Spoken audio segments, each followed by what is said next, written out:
Hey, what's up, King Raven? Thanks for liking the streams. Hey, LKMA. How's the sound mix, by the way? I've changed it up a little bit. I saw that you have the. Hey, what's up, Hannes Wallin? Anything wrong with beta males? No, not at all. I was not referring to Claudio. I was referring to myself. I don't know if that translated. Stupid, sexy Harada. You know, how's the sound, by the way? Let me know. We need to talk a little bit about this beta. I'm not talking about, me. You can talk about me if you want to. You love that I'm streaming at these hours? Well, basically what happened is my girlfriend had to leave the country for a while. And when I was home in the evenings, when she was here, I wanted to be with her and not with you weebs in the chat who are busy folding your katanas and fucking practicing your Rasengan Shuriken, right? But now I'm a beta male who lives alone, so I might as well hang out with you losers, right? I signed up for PC. I mean, what I should have done really is I should have signed up for PS5 and PC, and then just bought a PS5. But LKMA is in the chat, and he's like the third funniest Lily player in my chat. So I keep tabs on this guy. He has the most upvoted comment on the beta trailer. I like open my my new Tekken trailer, and the highest comment is from this fucking guy. Hey, LKMA, I see you fucking sleeping around with these other channels, dude. You're my channel, bitch. You're supposed to be funny in here. Don't go getting top voted comments on other people's channels, dude. I'll know.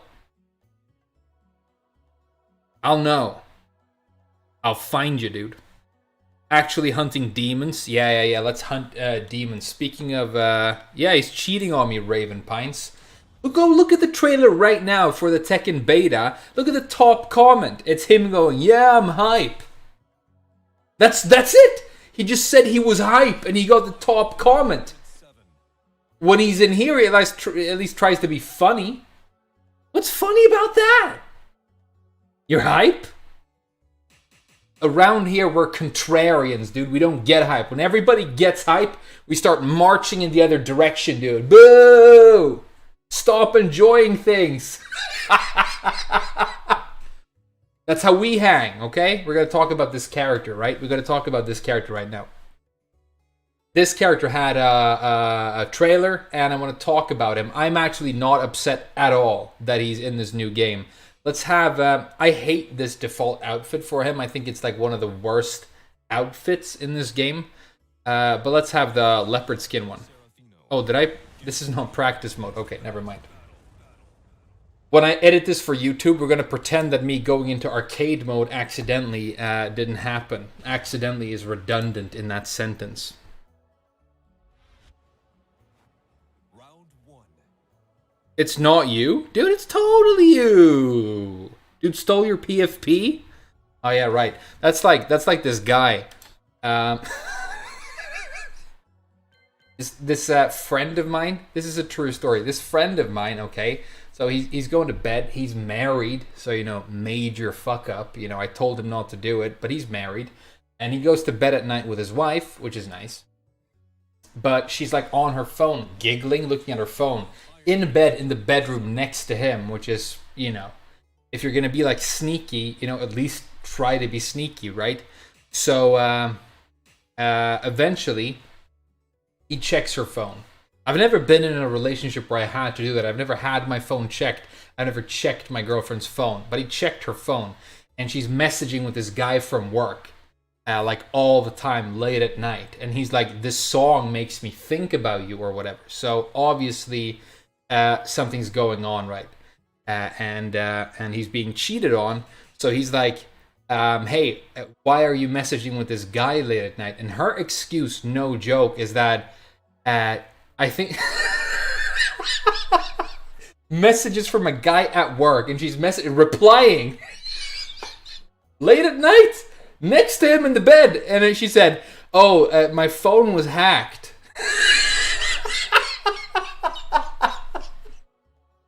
My phone was hacked? My phone was hacked and it started replying from my phone to his texts. I mean, this is a while ago and it's over now. Otherwise, I wouldn't laugh. It was very painful for him when it happened. But that's crazy. My phone was hacked? That's the worst excuse imaginable. All right, so if I do turn this into a YouTube clip, we're gonna pretend, you know, like Main Man does, that it starts right now. You know, I'm just gonna go, hello everyone on YouTube. Hope you're doing awesome as always. Frame Whisperer here. Let's talk about Claudio, okay? But I'm gonna start right now. All right, guys. So the trailer dropped. I can't do it. I can't do real content. It's too funny. I can't do it. How am I supposed to do real content, dude? It's too funny. It's like me in a little box and I'm talking about a video game and like thousands of people watch. It's so dumb, dude. Okay, never mind. Oh, let's try this again. Hey, take two. Oh. Hey, you guys hype for Tekken 8? Man, I'm having a great stream so far. Why did they show Claudio and not Yoshi? Well, you know. There you go. Alright. Alright, so we've got to talk about this character before we go online. His trailer dropped where he was teased. So let's talk a little bit about this character and like why I'm honestly not upset that he's in this trailer, right? I think it's a pretty good addition. I'm not... you know, an enemy of Claudio's, even though he's not one of my favorites in this game. But basically my thesis statement with Claudio, let's go to his stage, is that it's like a very, very good idea in concept, but I don't think it's been executed really well. Just got a phone call. Hey, you guys hang out for a little bit. I'll be right back.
Hey, I'm really sorry, you guys. This is the thing. I'm the boss at work now, so people call me when I'm at home. But you know. All right, let's do this for like the third time. We're gonna pretend that you guys haven't been watching the stream, and we're just starting it right now. Okay.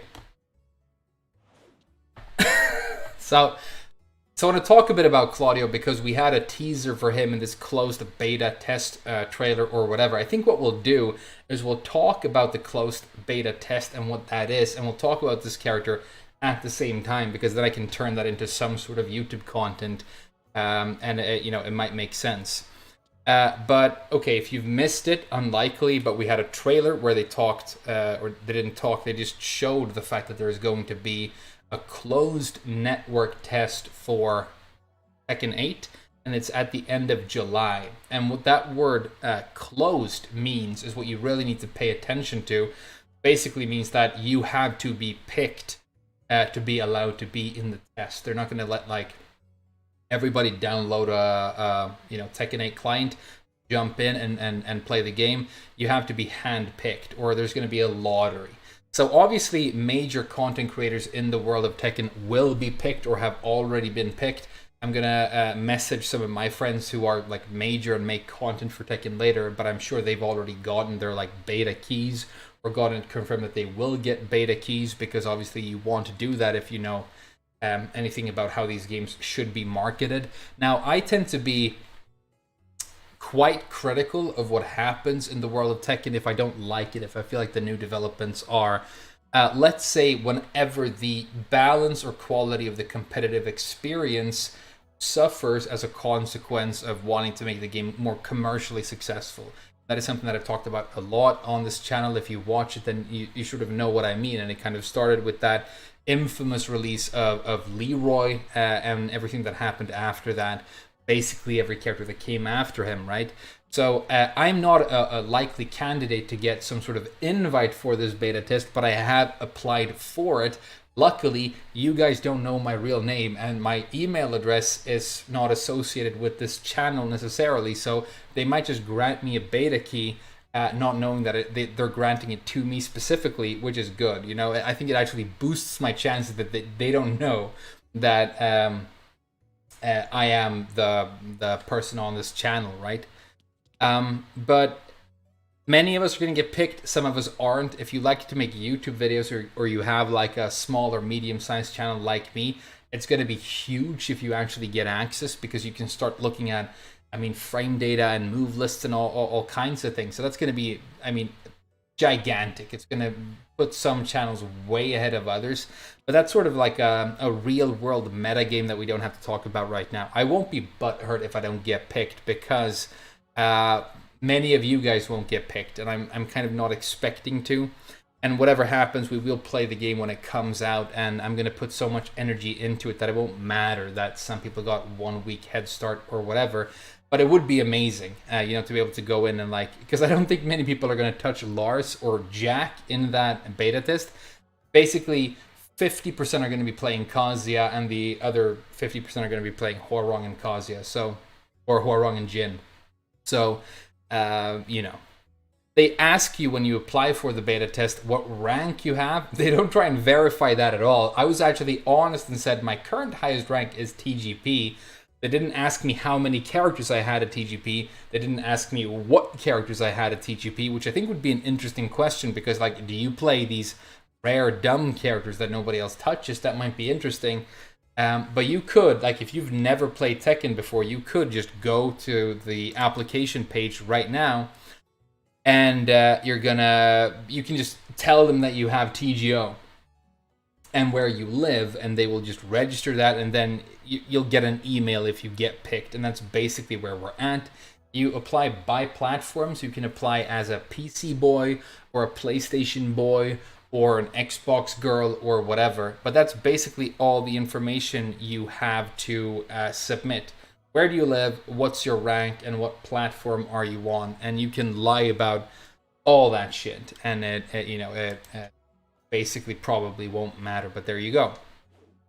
All right. So I hope I get picked, because, I want to make content for this game going forward. It's, my main hobby is something that I love to do.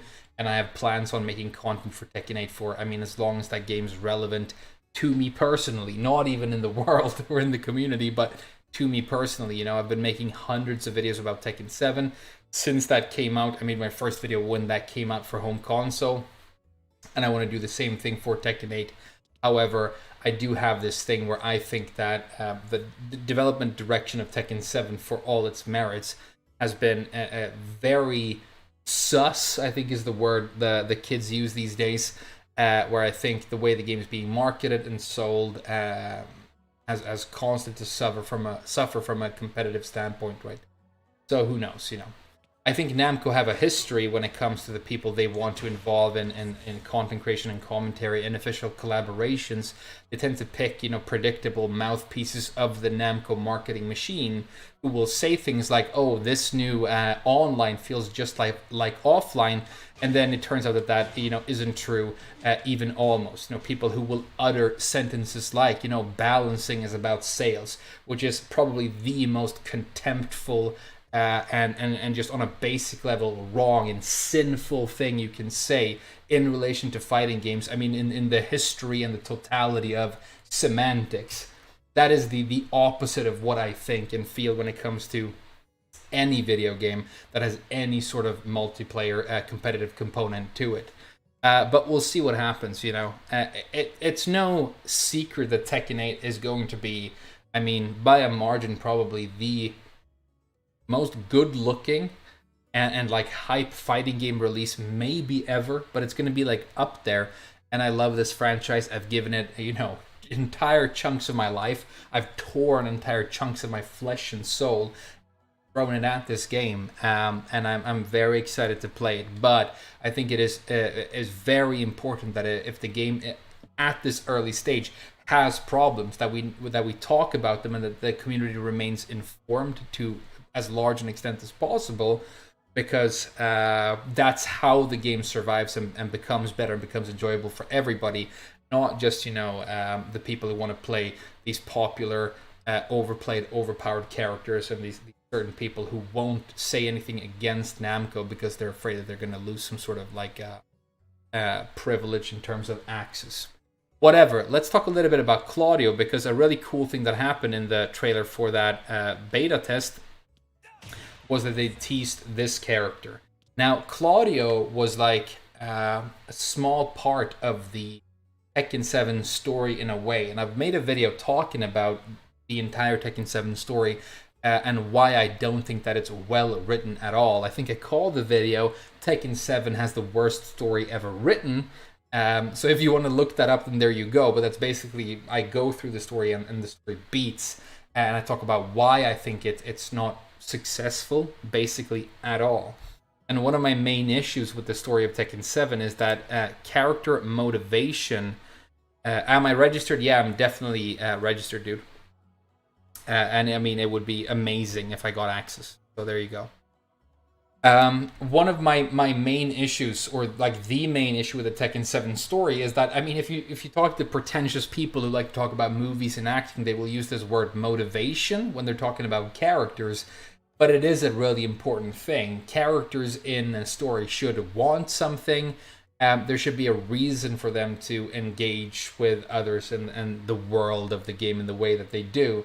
And that doesn't exist in Tekken 7. If you think about a character like Kazumi, we have no idea if she loves Heihachi, hates Heihachi, wants to kill him, wants to bang him, likes her kids, hates her kids, is an assassin, is a demon, is a woman, whatever. It's all over the place because she's everything at the same time, and one cutscene will contradict the other.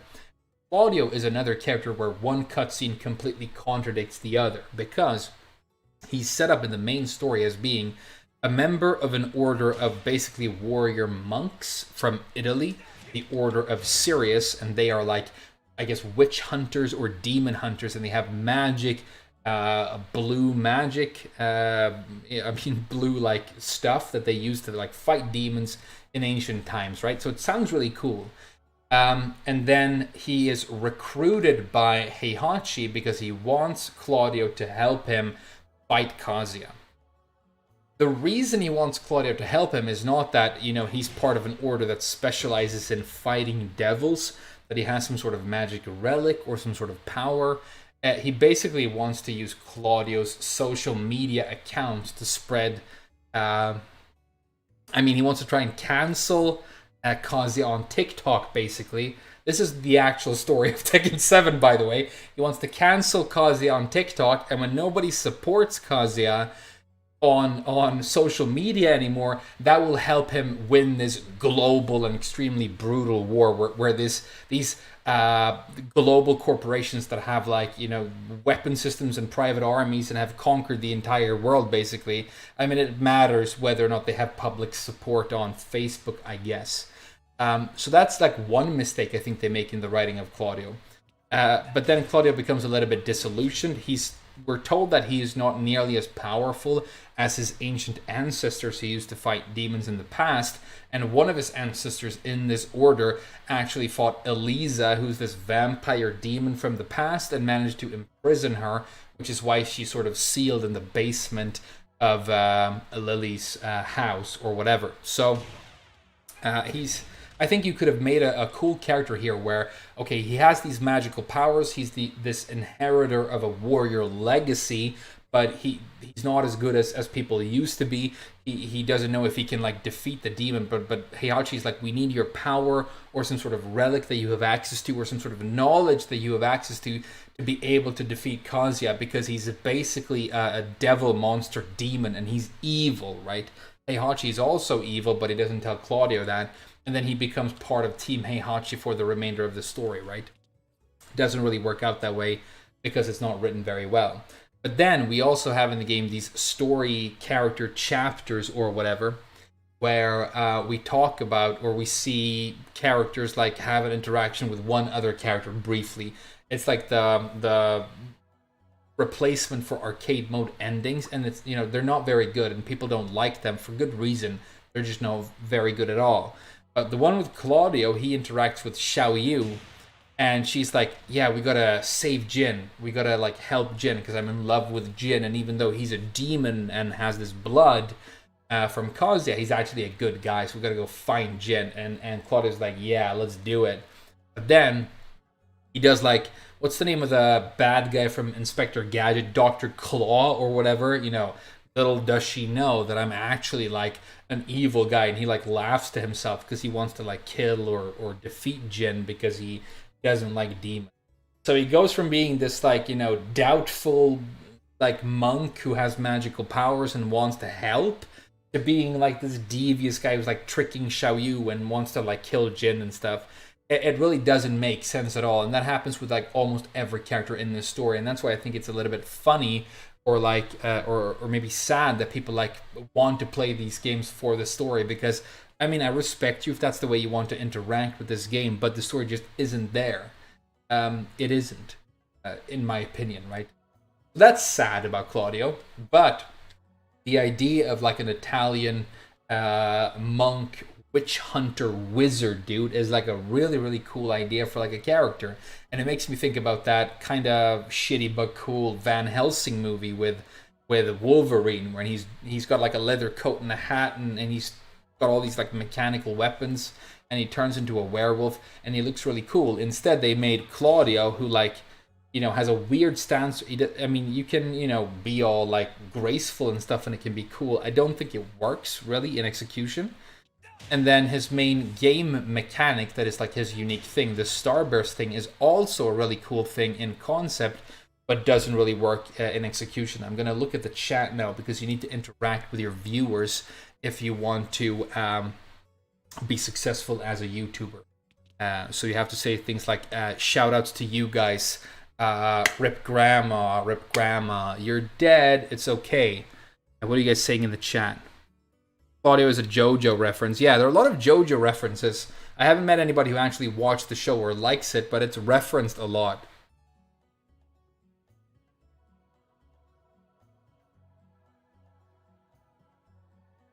Anyway, so the Starburst system, right? The reason I love the idea of Starburst is this. To me, Tekken is a fighting game where the only gauge you need on the screen is the health bar. We want to know how much health we have.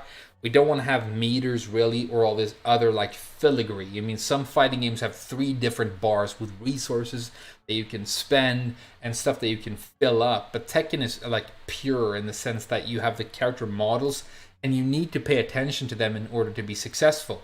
When somebody throws you, you have to look at what hand comes out to be able to break, right? In this game, that's diminished, but it's still true because 1+2 throws are different from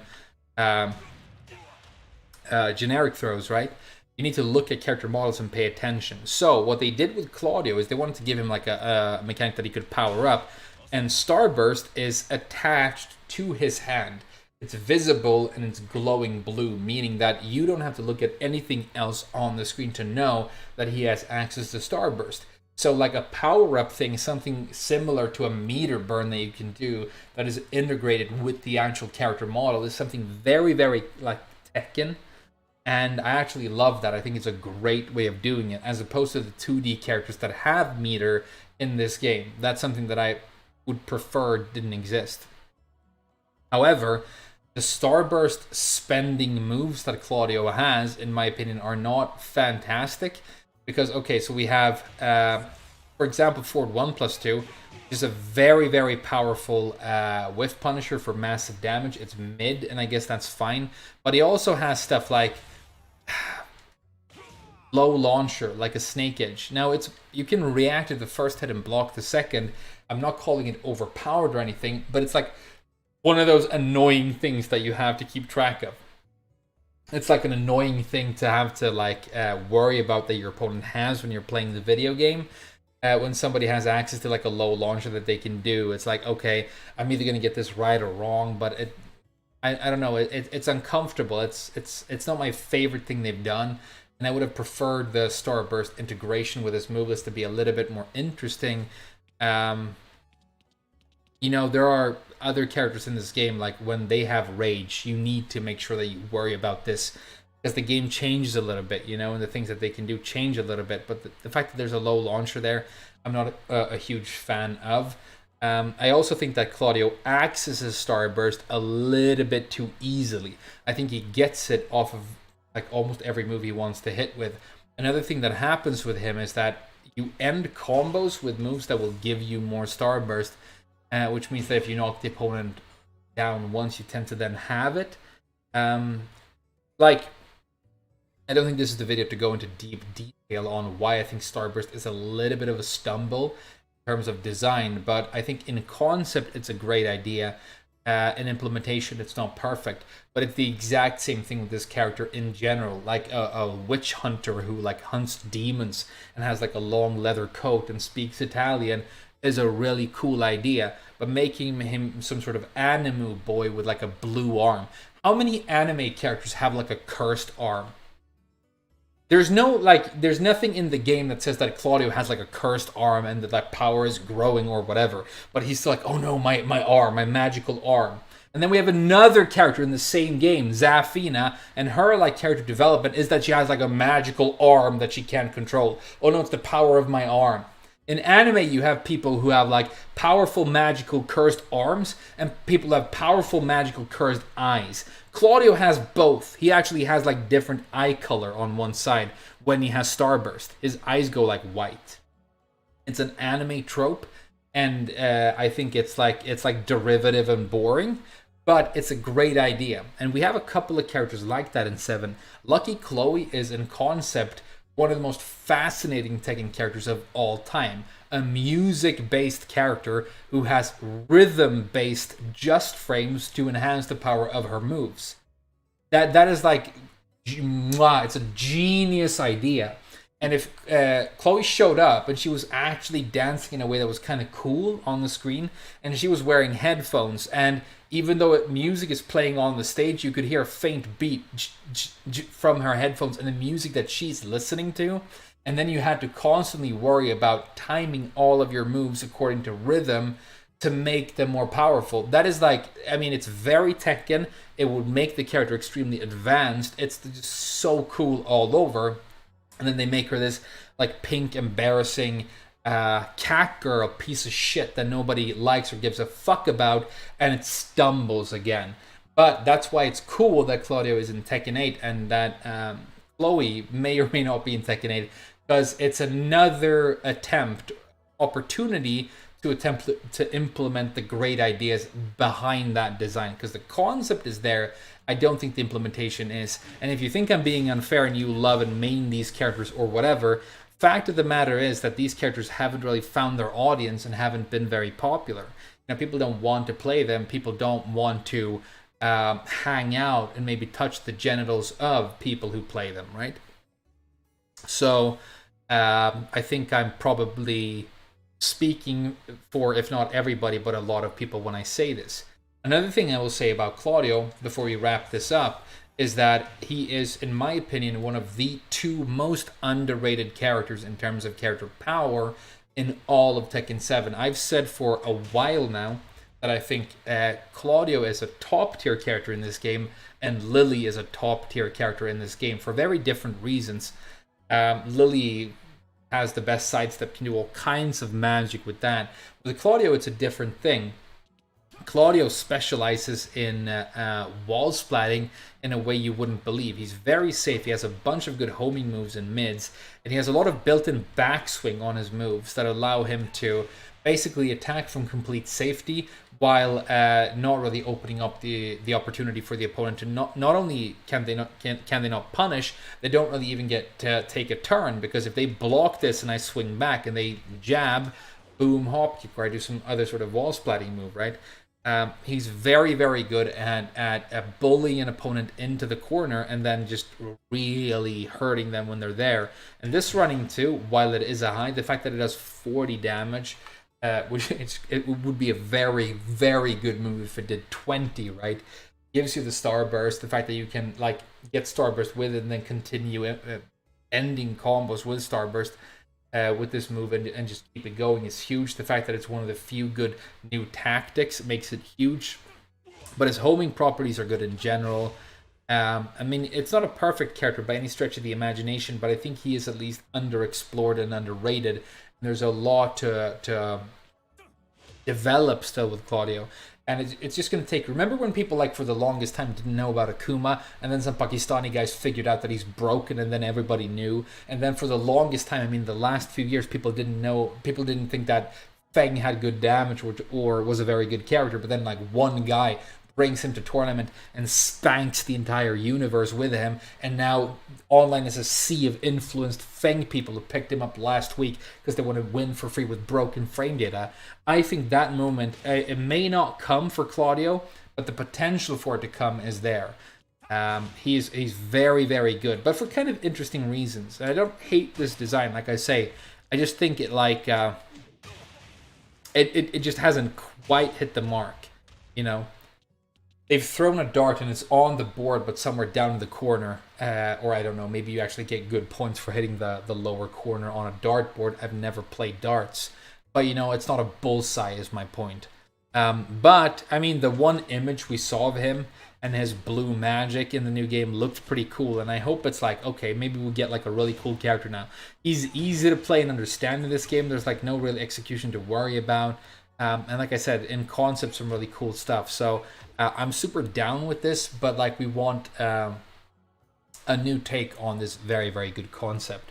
But those are my extended thoughts on this short trailer that we saw. There were a bunch of like moves and interactions in the trailer that we saw as well, but luckily I don't really care about any character in that trailer except a little bit Lars, and I don't think he did any moves, so I don't have to do a breakdown and look for stuff, you know, and make content about that trailer anymore. I've said what I want to say about it. I've opted in for the beta. I hope they choose me. If they do, we're going to make all kinds of videos talking about the game. And if it has problems, we're going to talk about those problems. We're not going to sit here saying, you know, oh, if, you know, online feels just like offline and everything is amazing, you know, by the way, you know, buy Cup Noodle or whatever. We need to give honest feedback on this game to any extent we can right now, because if we're going to be playing it for the next decade, any honest, good feedback that we can give right now really matters. And that's the point of a beta test. It's not to just like, you know, hand out a couple of beta keys to people who are never going to say anything controversial and then, you know, jerk off as the pre-orders on Steam increase. But, you know, it might be good. It might be cool. We'll see what happens. You're not that famous. I'm not nearly. I'm not famous at all. I'm not famous at all. I know. But you know, whatever. Do you follow a script? No, I've never done a scripted video. A couple of times. Yeah, and I'm the real main man. We're not settling. Yeah, I mean, we're going to spend a lot of money on this game, but we're also going to, like I said earlier, tear chunks of our flesh and our souls, and we're going to throw it at this game. And I think we actually deserve some sort of I mean, if the game can't be good, at least some fucking decency and recognition from the people who sell us this. I mean, the extent of our interaction and transaction is money for game.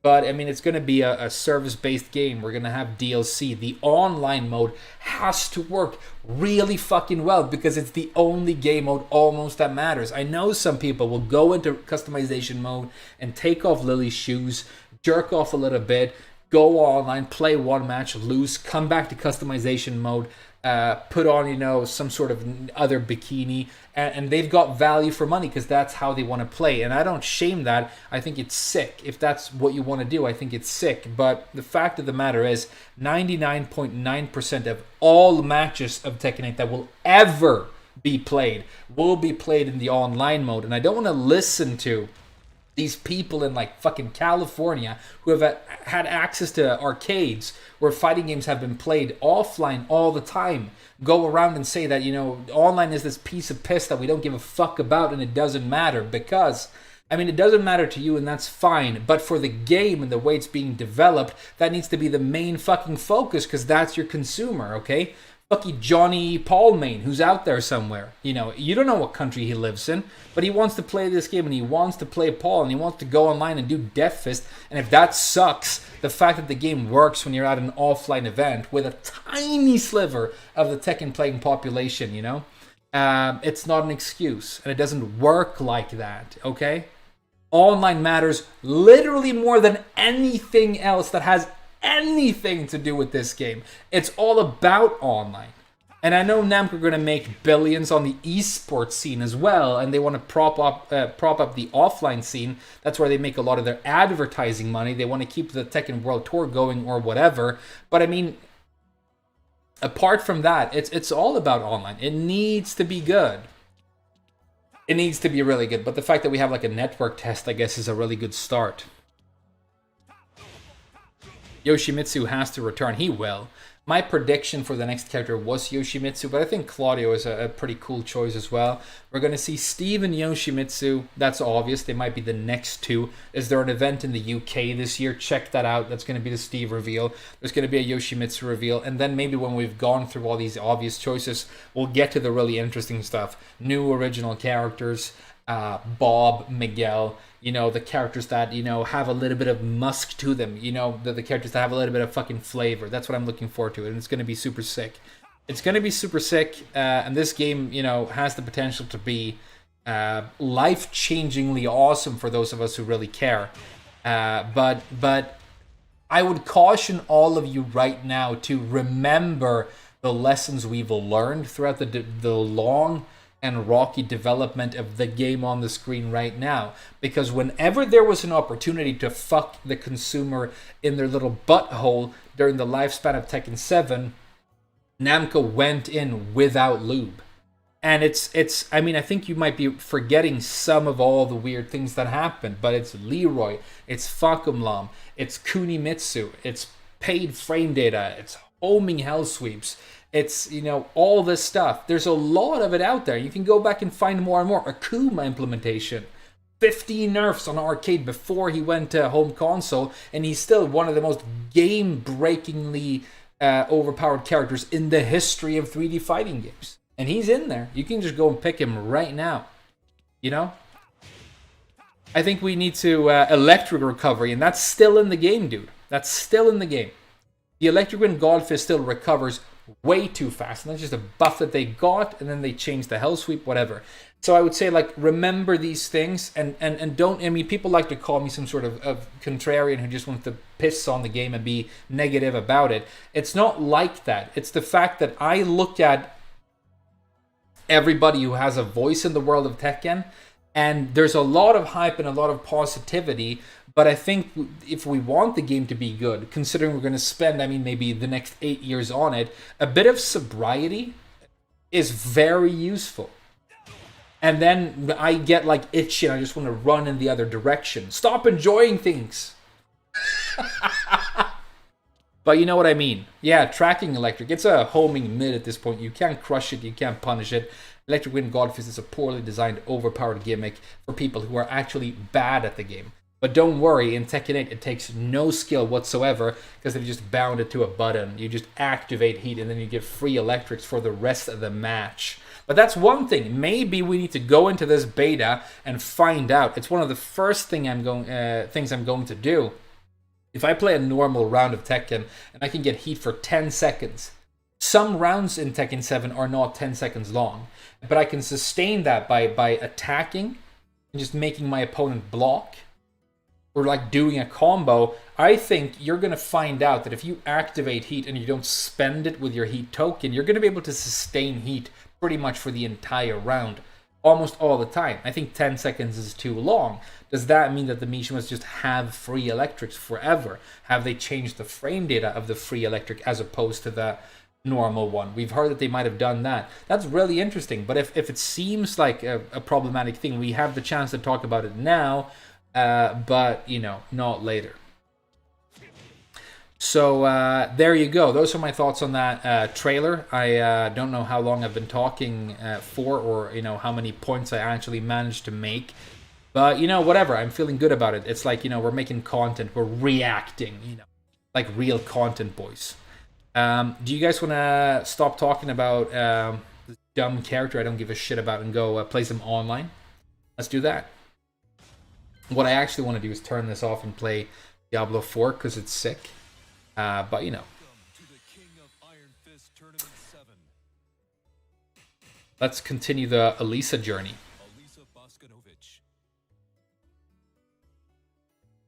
There was a mention of reduced heat time following the alpha. Yeah, that's as far. And I've only watched trailers and I've never, like, you know, played the game. That sounds like a great idea. Based on only the information I have right now, I mean, make no mistake, 10 seconds, it's a lot of fucking time in this game. We worry about individual frames in this game. One frame can make a huge difference. 10 seconds, that's 600 frames. A lot of time. Get ready for the next battle. Diablo 4 is good. I like it. I think it's sick.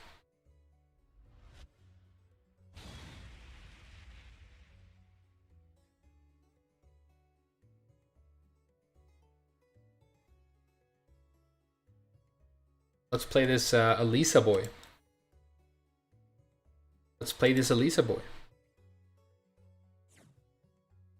You're on Tinder. Hey, do you want to know the strats? I've never been on Tinder, but I bet I could.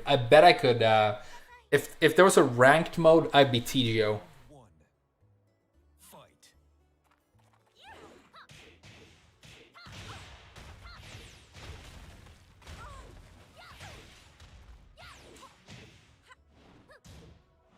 I thought I was Elisa and I did a dive kick. I haven't been playing for a couple of days because of Diablo 4, you know.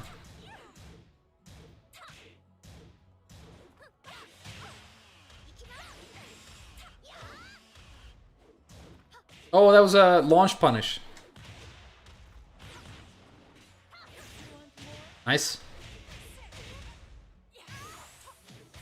Oh! Snake Edge for the finish. This guy is insane. This guy's insane. That was a weird choice, dude.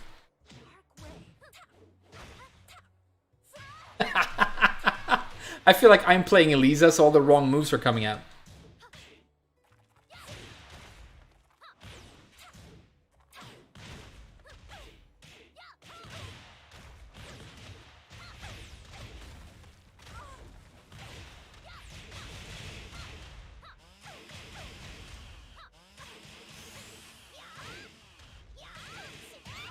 Sick round. The chainsaws are sick.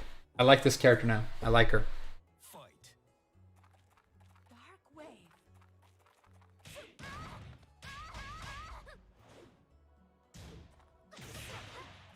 Hey, nice. Okay.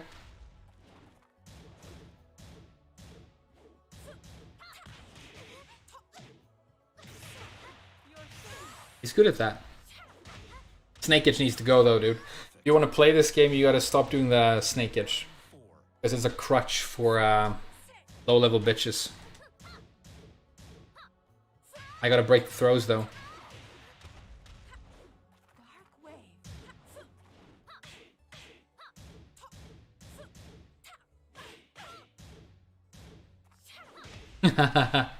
That's the third one, right? One in each round so far.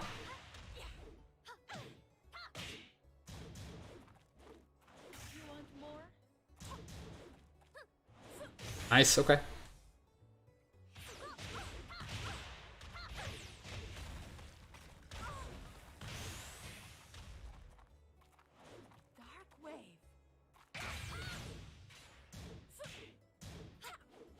Backswing. Hey, nicely done. I'll feed on you nice and slow later.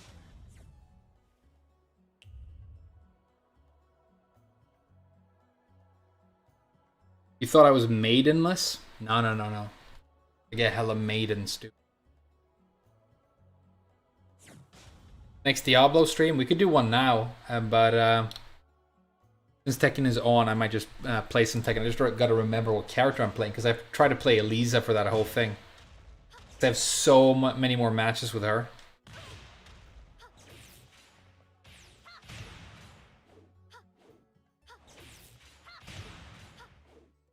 Does this not work on smalls?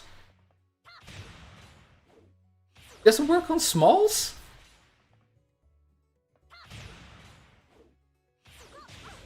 That's crazy.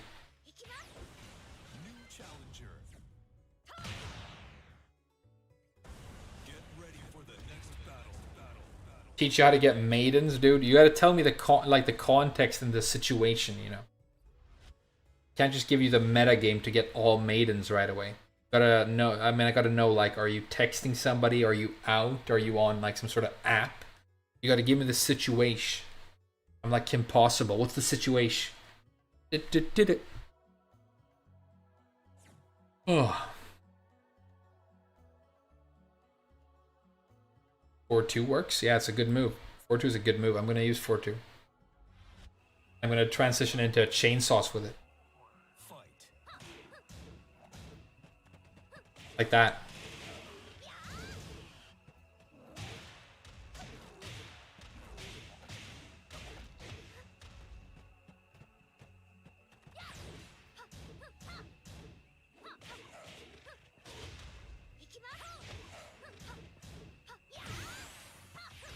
Oh no! It's gonna be sick too. It's gonna be so sick.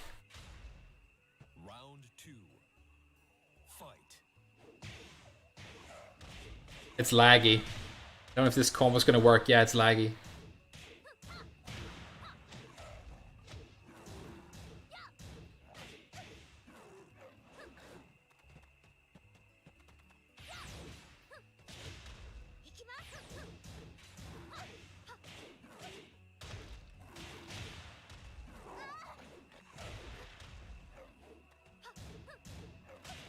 Oh wow, okay. Nice, okay. Okay. I see you.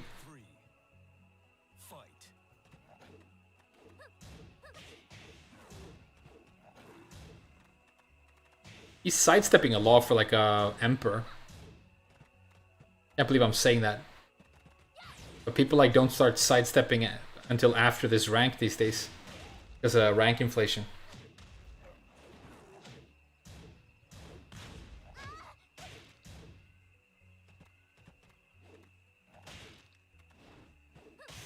Nice. Nice. KO. Round 4. Fight.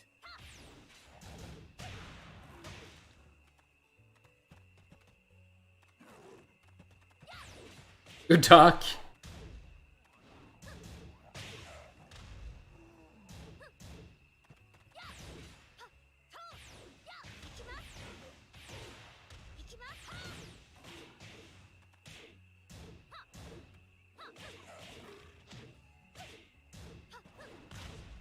Good, good.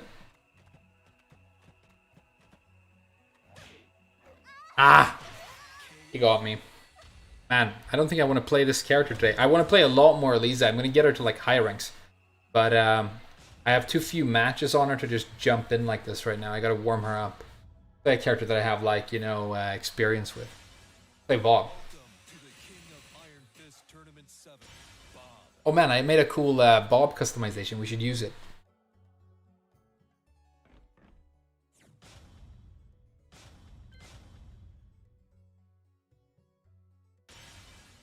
Welcome to the King of Iron, Bob.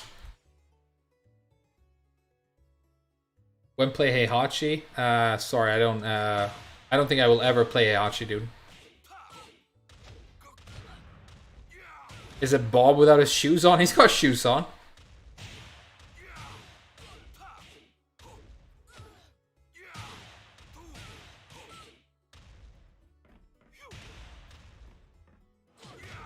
I cry? Hey, don't cry.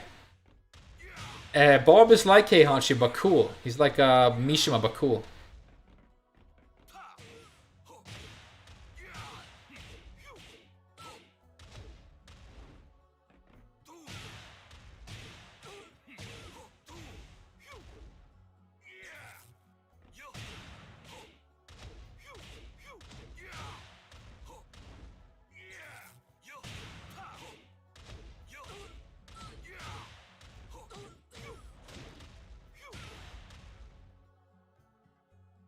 You're gonna be a day one cos main? They say that? They're lying. Don't believe them, dude. If I could like lose 2 of my toes or be a Kazuya player, I'd lose 2 of my toes.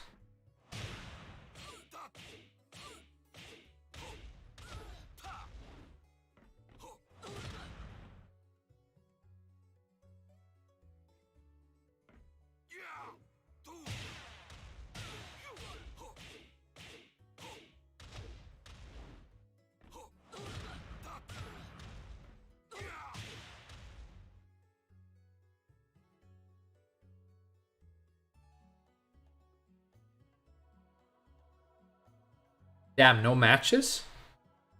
No pros online? No matches on Bob? No matches? Welcome to the King of Iron Fist Tournament 7.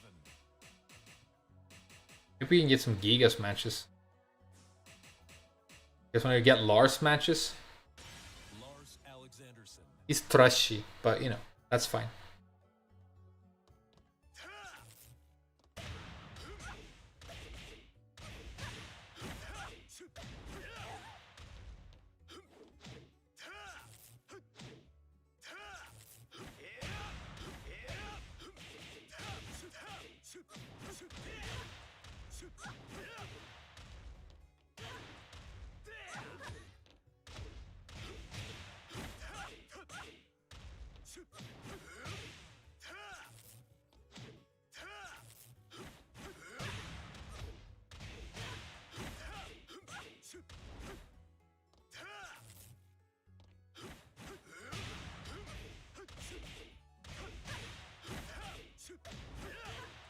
Good damage.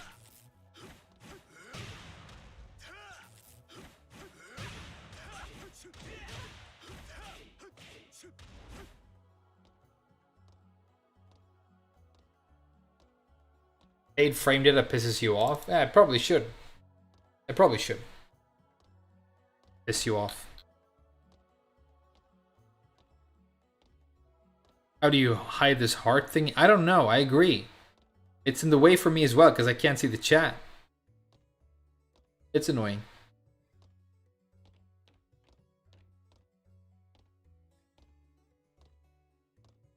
Damn, I'm not getting a single match. Everybody's still jerking off to the trailer, you think?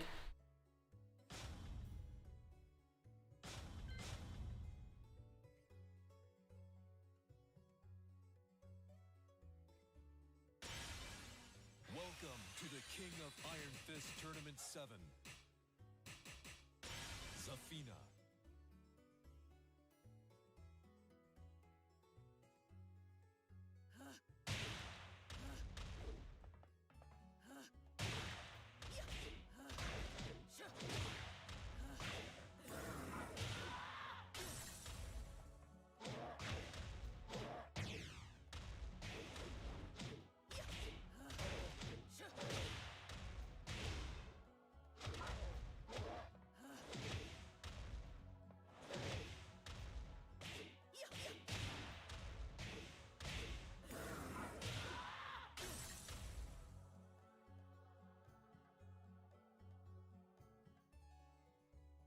You guys want to play Diablo 4 instead? I'm down to play Diablo 4 instead. I'm high level now. I'm like almost at the end game. Game died. No, I've talked about Tekken. Let's play Diablo. This is a Diablo stream now.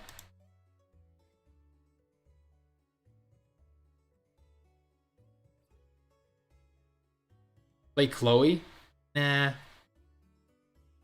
I want to play Druid because it's sick. It's okay though, guys. We're gonna stream a lot more Tekken soon. I just wanted to think about Tekken today and like talk about Tekken, but I didn't want to necessarily play a lot of Tekken. And sometimes it's like that. Do I like Path of Exile? I like Path of Exile, although I've almost never played it. I played it a little bit, and it was like, yeah, this is cool. Like I respect this, but I couldn't get into it. I really love Diablo 3. Late Diablo 3. The way it's been for the last few years has been very, very good. Bunch of cool builds, new like sets and builds coming out, completely free content, you know, every 3 months. The game just gets a fresh injection of fun stuff you can do. Doesn't cost you anything. Classes are cool, builds have been like diverse and cool. The season themes have been cool. Diablo 3 in its later years is an S tier fucking game. I don't know if people agree with me, but I like Diablo 3 more than Diablo 2. And Diablo 2 is like one of my favorite games of all time.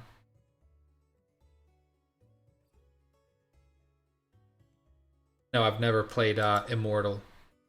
The game is doing like an update. I hope it's to help with some network issues. I've had like some lag and stuff since yesterday.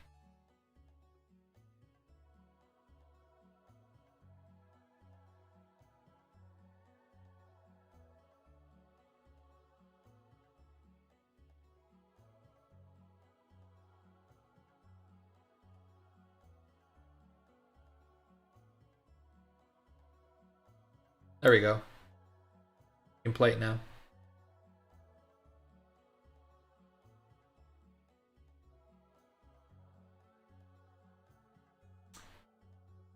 Turn off this music because Diablo has good in-game music for that. Go. Now I just gotta get the game up on the screen.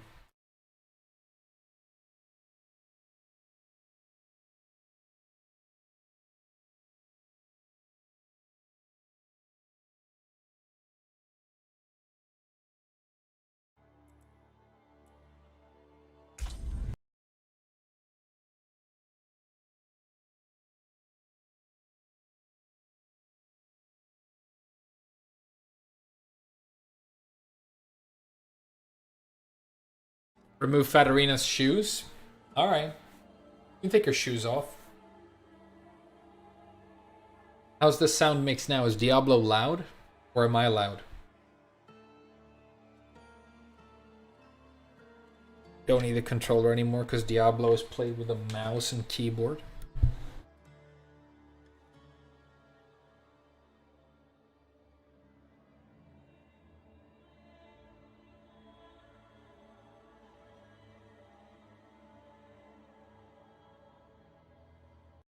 Slow. Oh, did it already bug out on me? it already crashed. Damn, it's had issues for these first few days. When it works, it's great. It's amazing. But it crashes a bit. You know.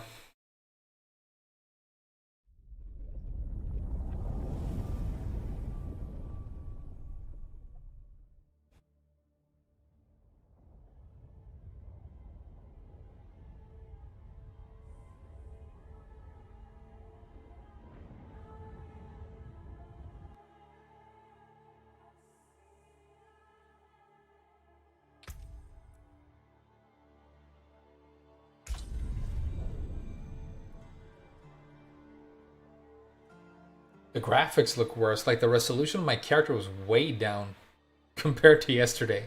Have the graphics gotten worse? Is that the update? Alright, here we go.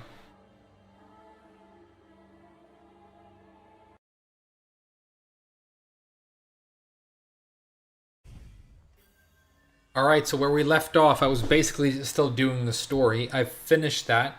I now have, I'm level 59, about to hit 60. I want to get 70 because I feel like that's when the end game's really going to start. I'm doing a pulverized build right now, which is really working, although I'm resource starved. But my thing that I'm trying to focus on right now are these new dungeons, right? Called Nightmare Dungeons. They're a lot of fun. And you get guaranteed good drops for doing them. So see if we have any good dungeons we can do. Tier 2, that's kind of low. All these are tier 1.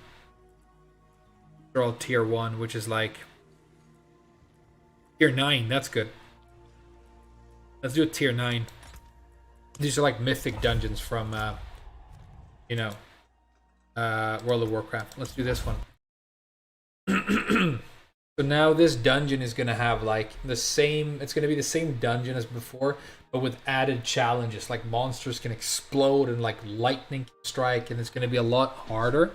But if you do it, you get stuff, and that's the exact way I want to play RPGs. I want them to be hard, but if I do it, I get stuff.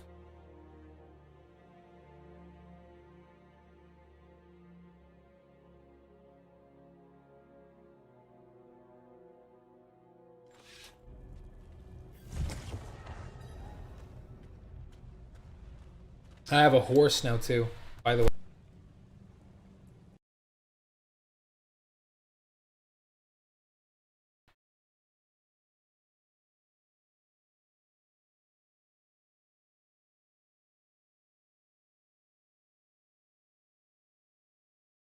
There we go.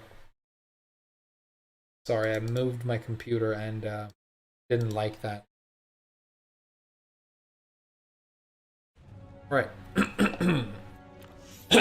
Real streamer time. Let's be good at the game and teach all the kiddies in the chat how it's done.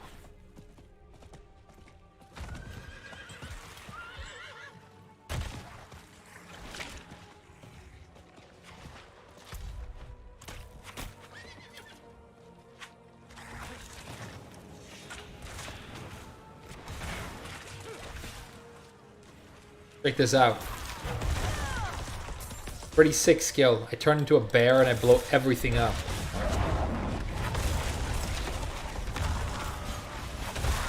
A really sick ability, and it really does work, but it costs a lot of resource. See that?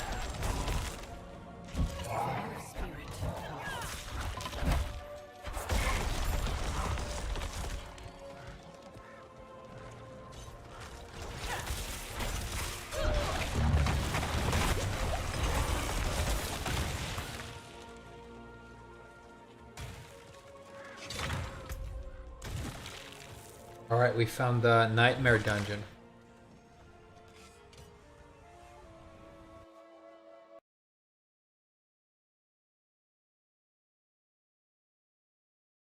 Change your portal location? I guess I could. Doesn't really matter because you can go anywhere with the waypoints, right? Alright, so what do we have? Okay, so this one is going to have these red stones that shoot lightning. Gain 5% damage reduction for every 10 health you are missing. Stormbane's Wrath. Chase players around. That's the stone things. Monsters deal an additional 50% of their physical damage as lightning. Okay. We can make this happen. We get good rewards if we do.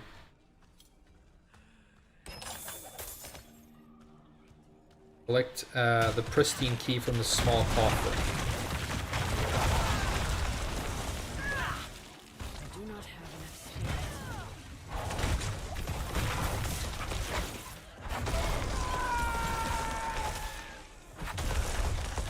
Running a passive right now that makes me do 30% more damage when I'm above 80% health, so I'm going to try and stay above 80% health as well.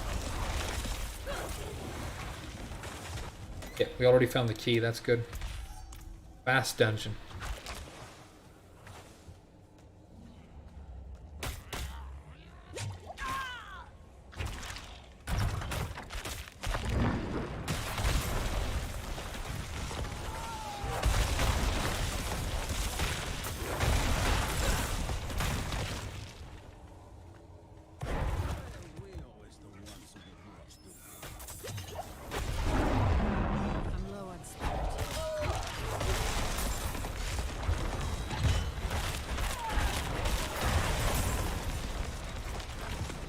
Okay, we're already in the second tier of the dungeon. That's good.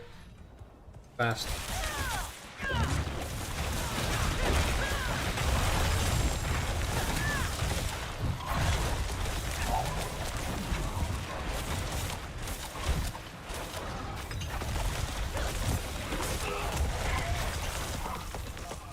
So far the game is a lot of fun and occasionally really quite challenging.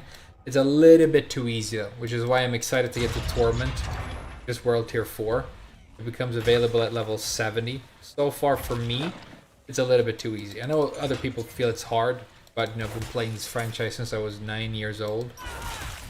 So I feel like I can like mess up in this game and still like survive or win a boss fight. A little bit too forgiving. The potion system is kind of interesting though. I guess it kind of limits it. Slay the blasphemous. Find the blasphemous.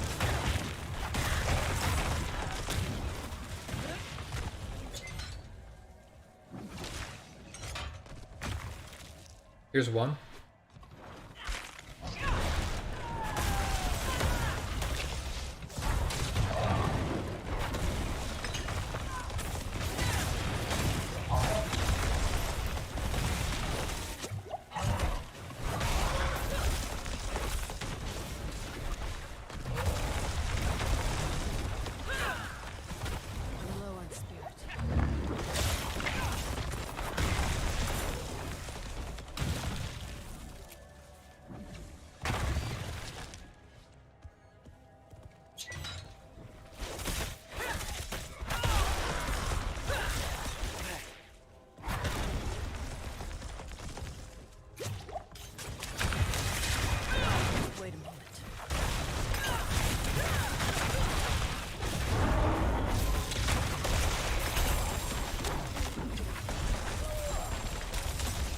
Paragon points. They're really good, especially now in the beginning. Paragon gives you like a lot of power. Like 1 point can be huge.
First shrine, this is good. Now I get to like extra rewards for like beating a bunch of enemies here. It says mastery, I think, somewhere. Yeah, mastery, defeat 5 waves. That's easy. If you're good.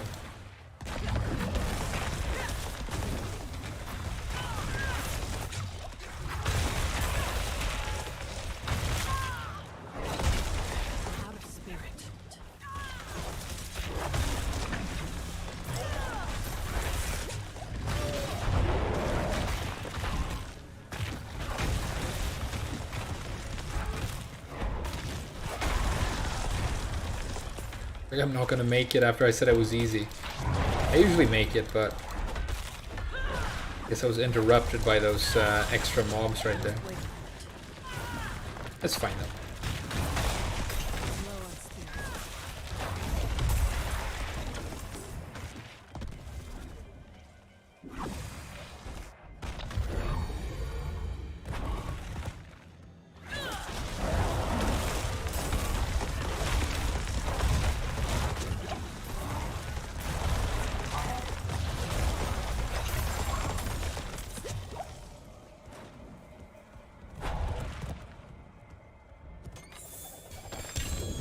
Oh, nice. This could be good.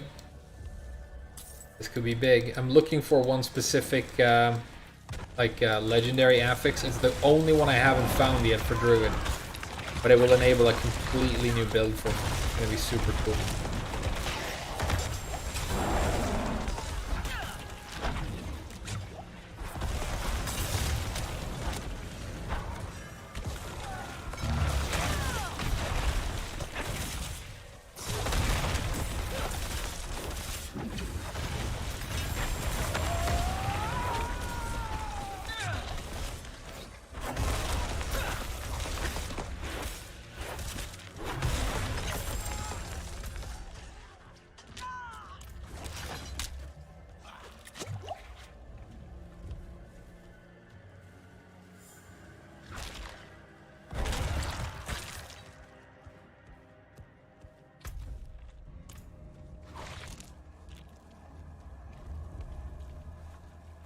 This might be the final boss of the dungeon already.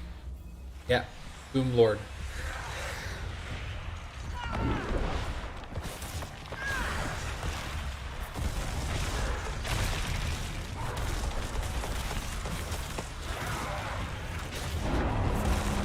of spirit. Not ready yet.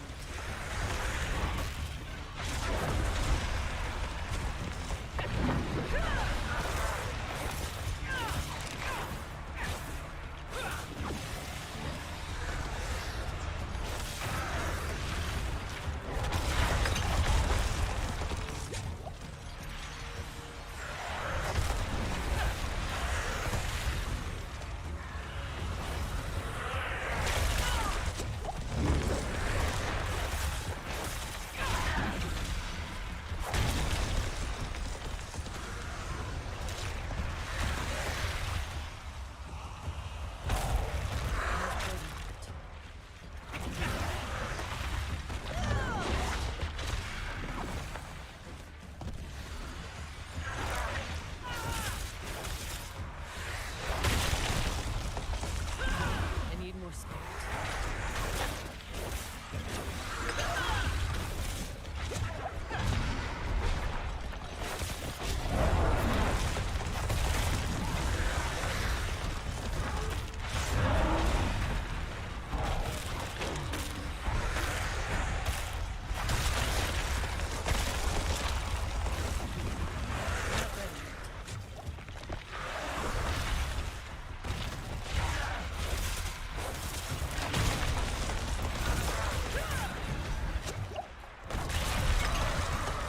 There we go. What do we get? Stuff we don't need, unfortunately, but that's okay. The amulet might be good.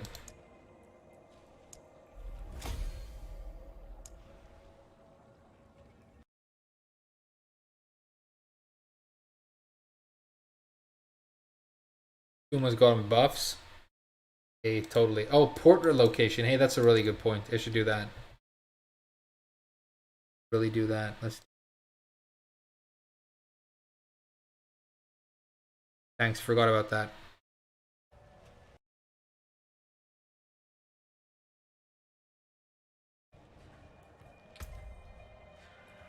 The amulet we found.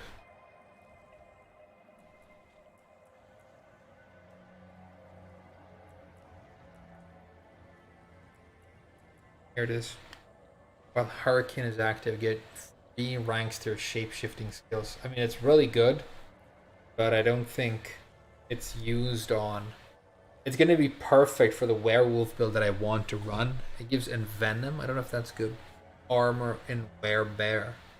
Yeah, I would have to re-roll the werebear stat on that, and then I can run it in my poison werewolf build.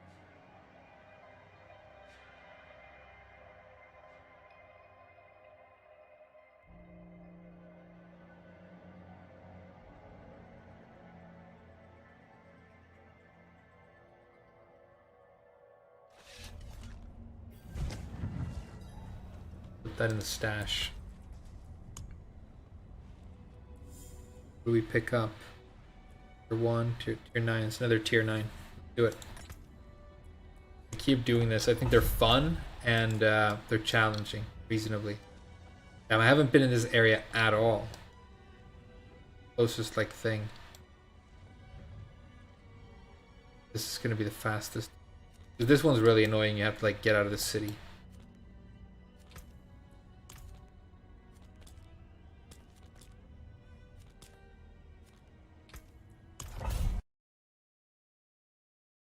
The shoes give skills too. They do. Give you skills like faster, like movement speed and stuff. I mean, think about it. You would not want to be barefoot unless you have bare feet, like Fatarina. Imagine running around on those Tekken stages with no shoes. You'd have like no skin after a few minutes. It'd be horrible.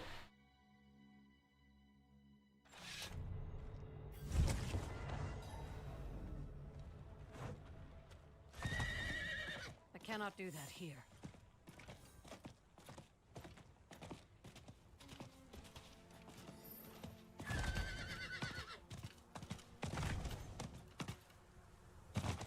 And lag spike, huh?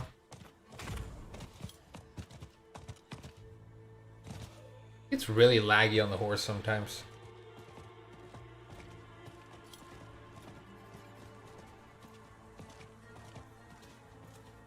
But the mounts are also kind of buggy. I don't think the horse is implemented that well. It like bumps into stuff and gets caught. It's not perfectly done.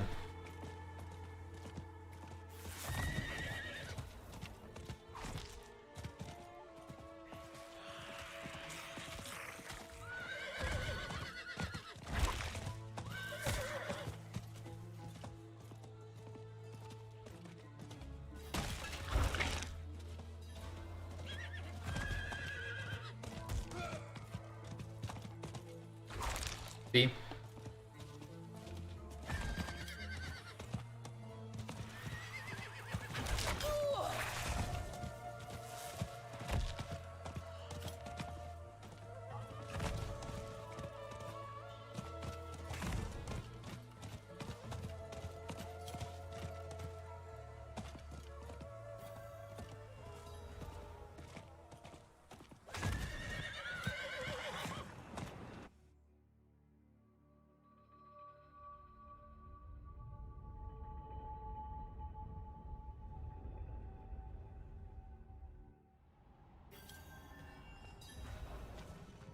What do we have? Being hit by control impairing effects creates an explosion around you. Drifting Shade chases players. Upon reaching them, it explodes for heavy damage and creates nightmare feet. I haven't seen this one before. That's pretty cool, I guess. Dodge the Shades. Monsters deal an additional 15%. Okay. That's fine. Get it done. Play the Sanguine Chandler. Okay. I'll slay them. Slay them.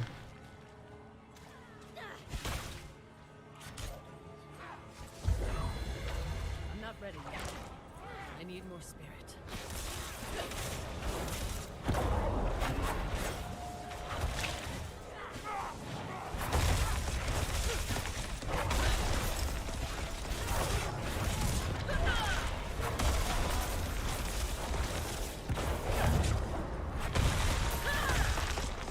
Don't need to fight these guys unnecessarily.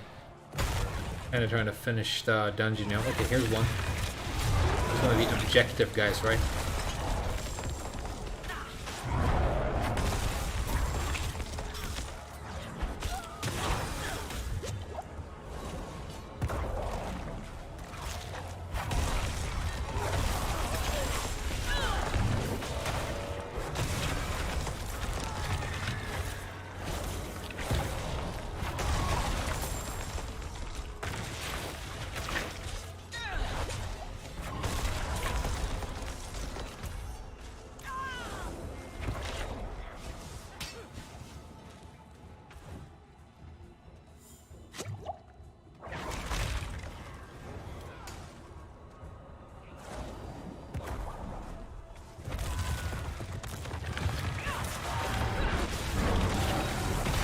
I teleported right when I was going to do my big crit. That's annoying.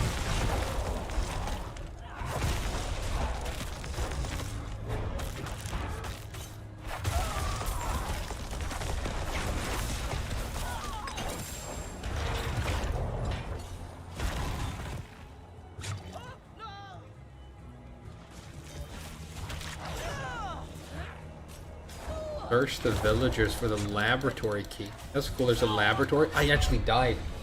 Embarrassing. Was that one of those shades? I can't believe I died in a dungeon. Be a noob. Luckily I play soft core like a bitch. Embarrassing death.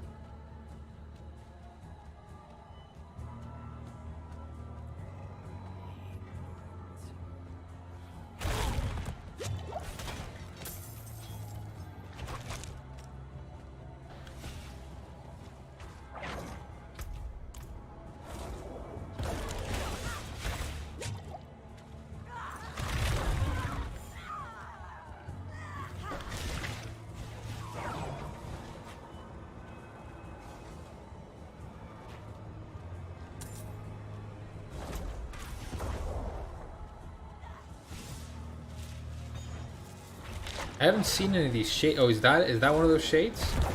That's the bubble? Okay. Maybe that's it.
Not ready yet.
Found it.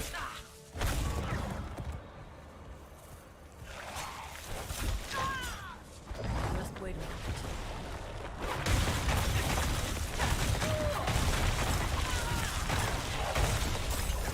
Big booms with pulverize are a lot of fun. Can't wait till I get the build better so that I have more resources.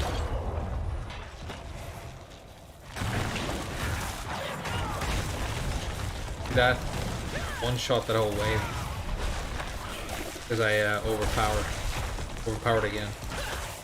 I think the blue damage or like teal damage means you overpower.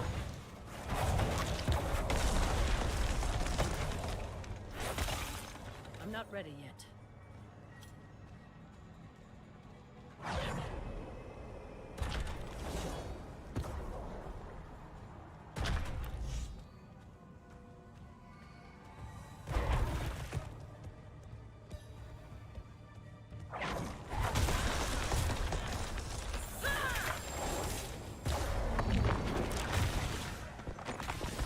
Kill all the enemies, huh? Okay.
Where are the rest? Didn't I finish? Who's left? There's an enemy left somewhere. Got someone. YouTube boxing when? Ah, you want me to like challenge what's his name? Wesley Snipes to like a boxing match? I don't know. I'd box the main man. I know he's got reach advantage and he's in better shape. What do you guys think? Do you think I could take main man in a not celebrity boxing match? You had to bet money. He's like half a foot taller than me. I don't know if he's been in fights before though. I don't know if he has like, if he knows how to throw a hook. But going in with no information, if you had to bet money.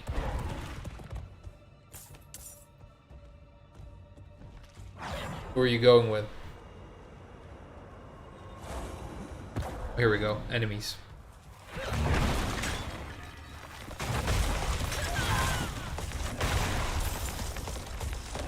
must wait a moment.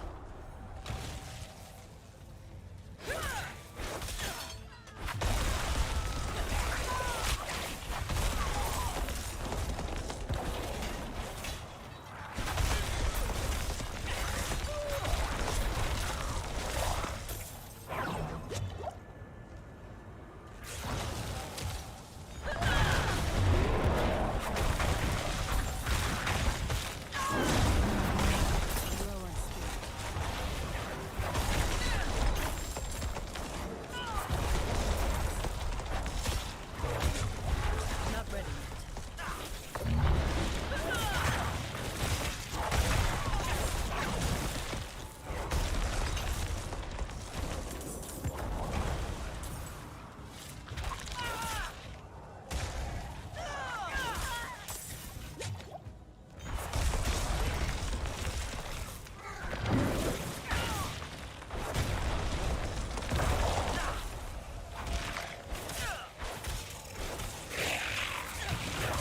Not ready yet.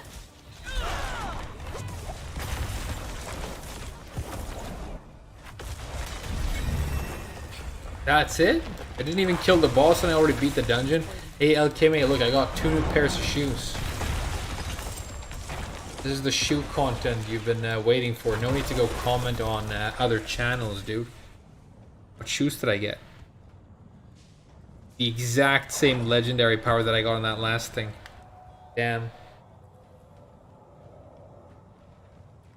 Yeah. I mean, we're gonna get the drop eventually. We'll get the drop. Played World of Warcraft, enjoyed it. Yeah, so did I do. I liked World of Warcraft. I played it for like 15 years. Struggle with finding shoes. You're not gonna say that you're like so tall and have like such big feet that you can't find shoes, right? I have big feet. There you go. Here he is bragging again. You know what they say about guys who have big feet? I'm level 60. That's cool. Let's allocate points. I got 2 more points. Trying to get to this legendary node right here. Earth skills 30% increased damage against crowd controlled enemies. I do a lot of crowd control. I do a lot of earth damage, so that's gonna be good. Alright, what next? Tier 2, Tier 1, Tier 1. All these Tier 1s I might as well just sell. Make some new ones. Yeah, I'm gonna make some new ones. These are too low level for me. Why is there like an exclamation mark on my stash?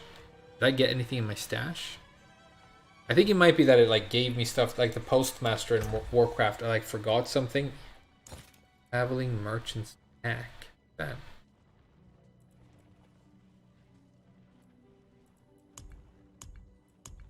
There it is. Cosmetic horse armor.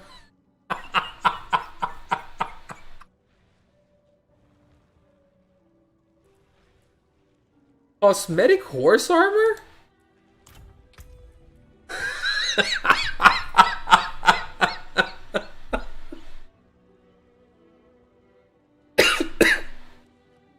I mean, I'll take it, I guess.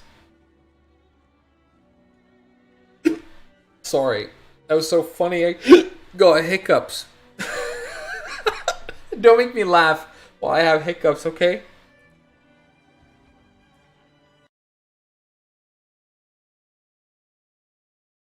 It was up Dr. Hellsweep. I'm really enjoying Diablo 4 so far. I'm at a crucial point in the game right now where Fatarina is level 60.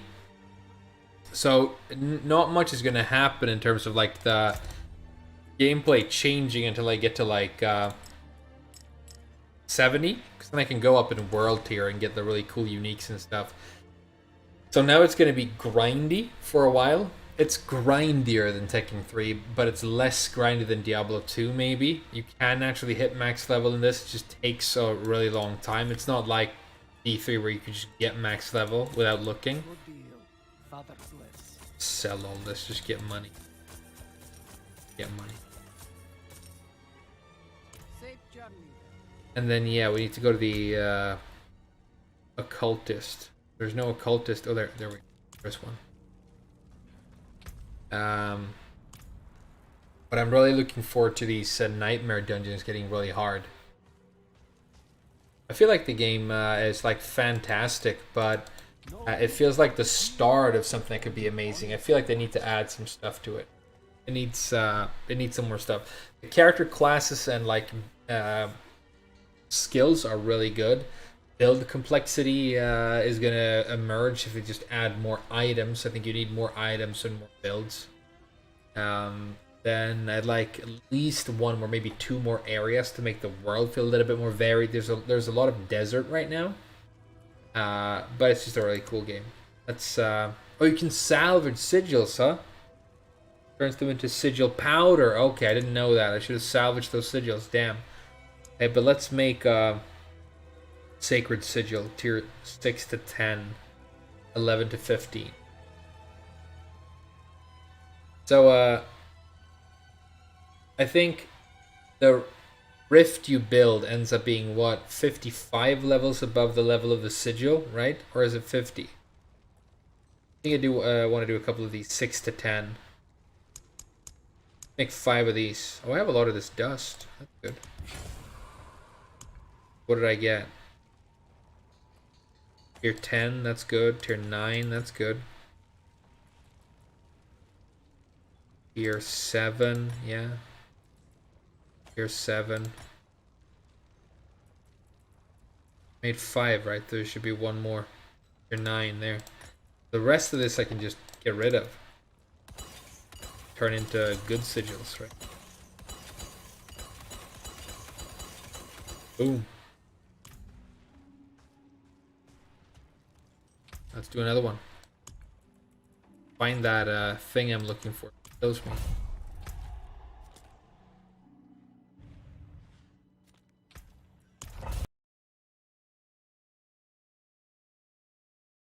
Ceramic sexy Harada. Hey, that's a fun thing to say.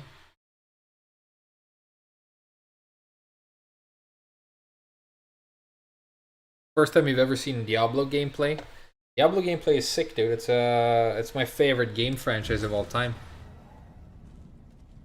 Just, you know, the perfect complement if you're a Tekken player, because this game you don't have to play, like, you can log in and just like grind for stuff.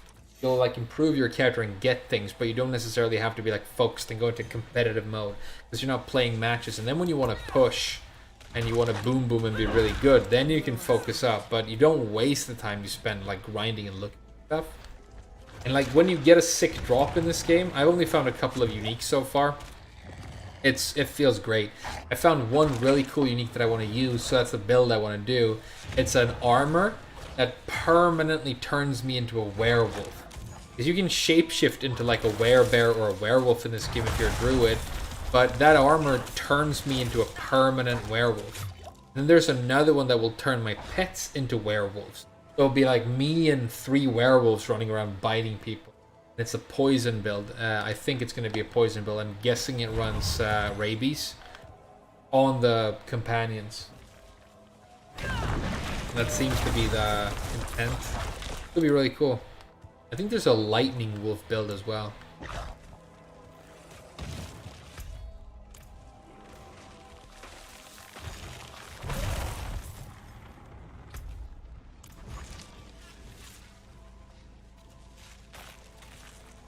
The necromancer with his army. I know nothing about necro in this game.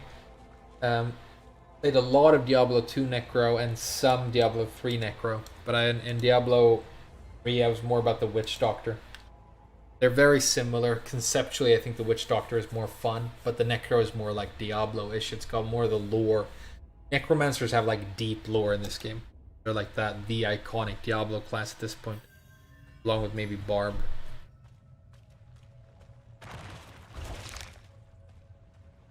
Collect Animus. Killing a monster reduces your cooldowns. Hey, that's really good. I like that. Then monsters deal damage. They always have the suppressor affix. Okay. Gotta collect Animus from these big monsters, the elites. Out of spirit.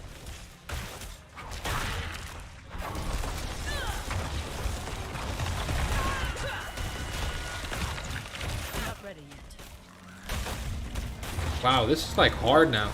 This is way harder than the previous dungeons I've done. Okay, that's good. We gotta try now. I like trying. I must wait a moment.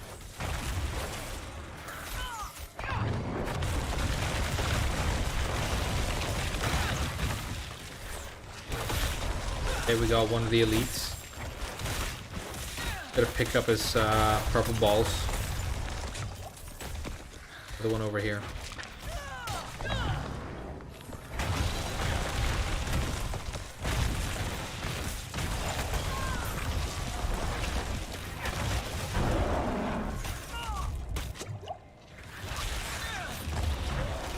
Okay, so I guess if I'm in this smoke, that's probably the suppressor thing, and I can't cast abilities in there. Yeah, I'm getting like silenced.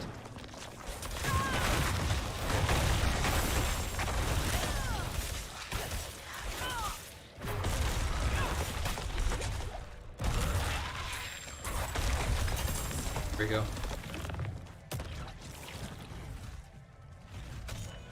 Get all the balls.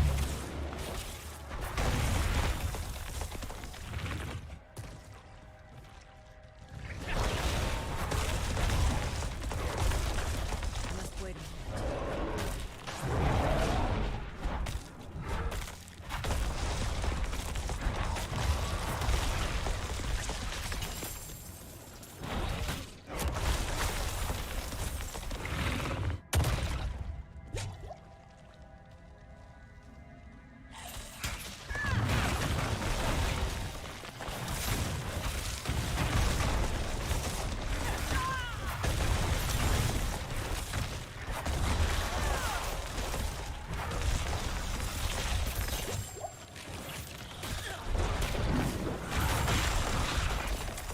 Just found a sigil. So those are the things you use to create these dungeons.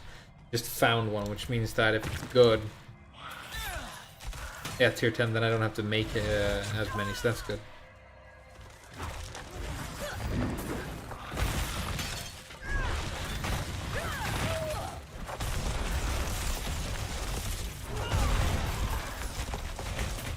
Really, I need to kill these bears so I can just move on to... Oh, that was close. That was really close.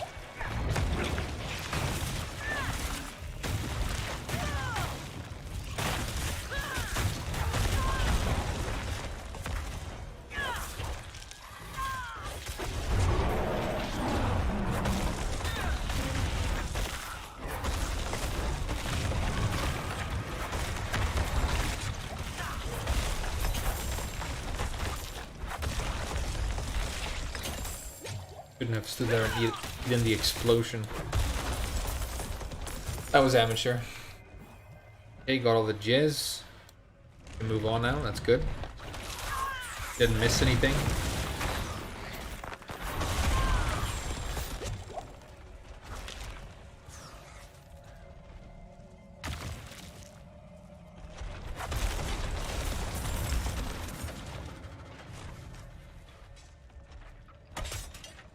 Wow, there's a trap on the floor. Now, another trap. I gotta watch for traps.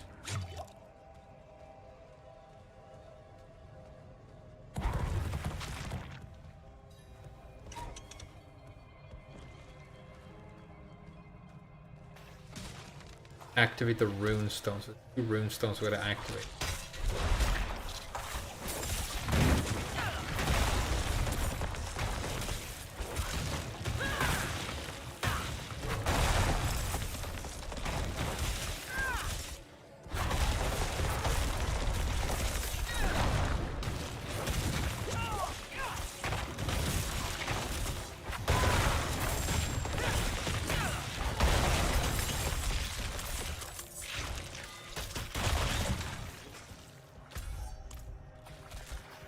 Condi, this is good. We can explode everything. No enemies around, obviously, when you find Condi. That's always the case.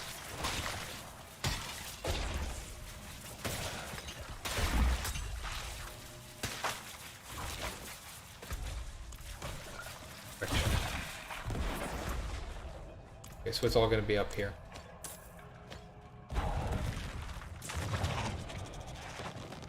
The shrine. Blast wave, that's pretty good.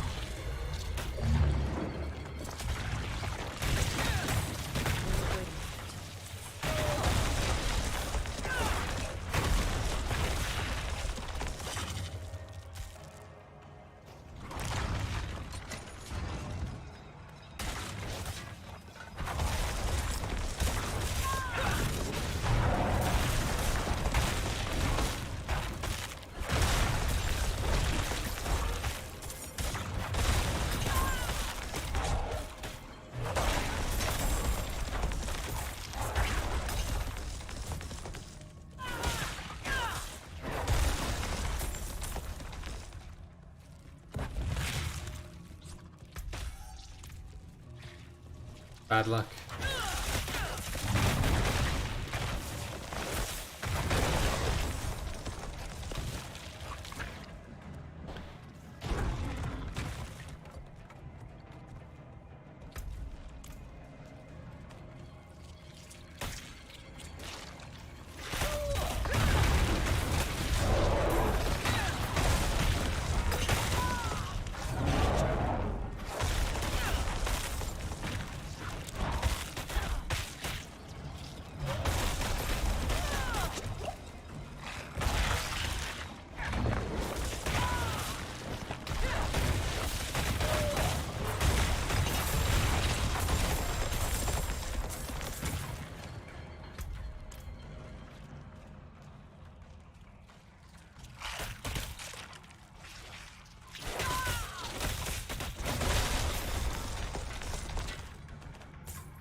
There's a shielding guy. We gotta kill him first. There we go. I'm not ready yet.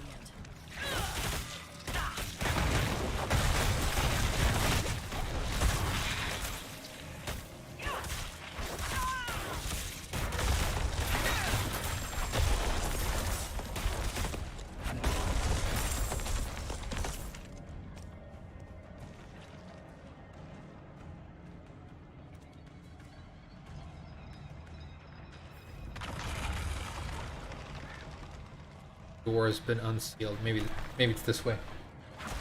Hope so.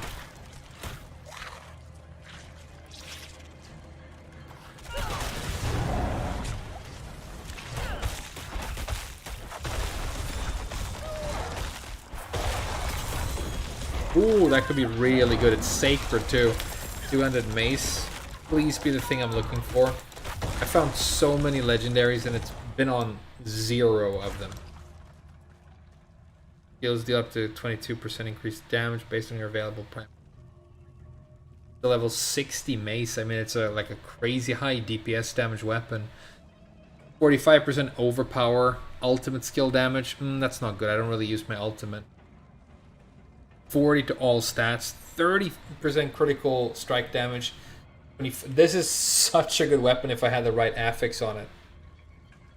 It's like way better than what I have. Because I do a lot of overpower damage. If I can change the ultimate skill damage on this.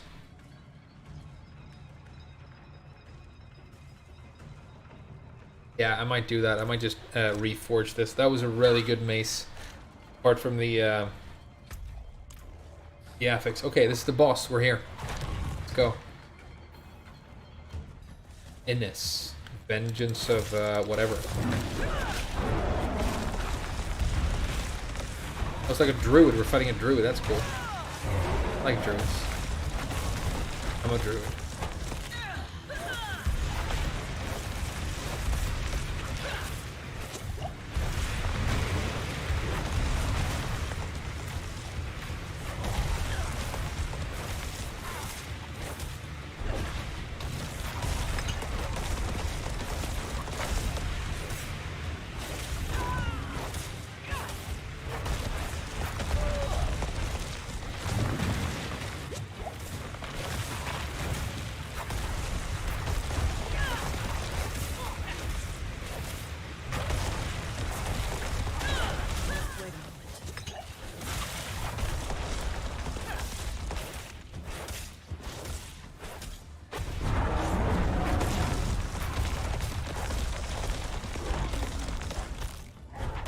Just tank. Is he bugged? He's not doing anything. I think he's bugged. I think I pushed him into the wall and bugged him. Yeah, that's pretty sick.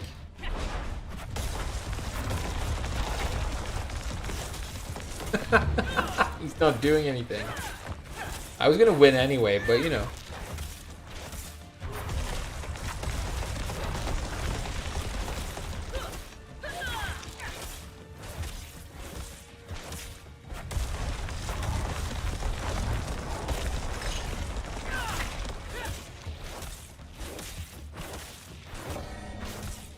He's stunned. The enemies have like stun meters, like in Street Fighter. Like stun them and get hella damage.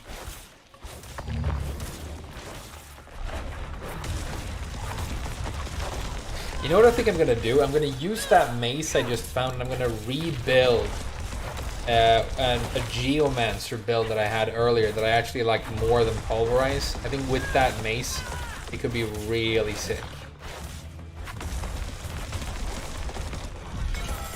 There we go. Oh, we got a unique.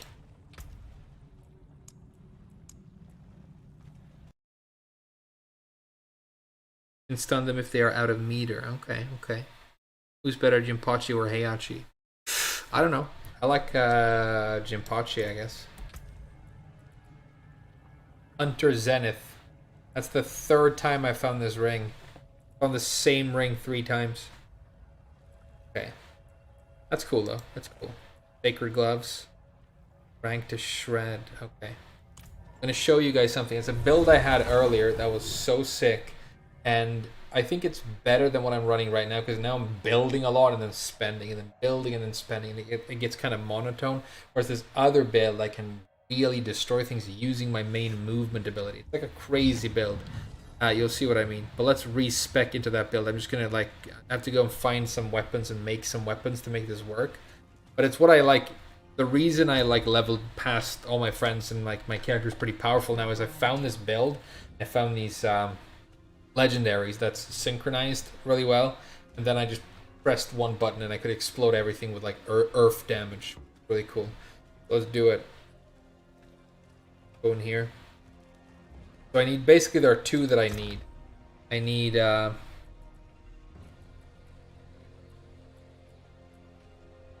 damage from earth skills slow. Hey, that's pretty good. 30 though. Basic skills grant 20%. Yeah, this helmet I have is really good. Hurricane is active while you have barrier. That's not it. Poison damage, basic skill. Pulverize, that's what I'm using right now.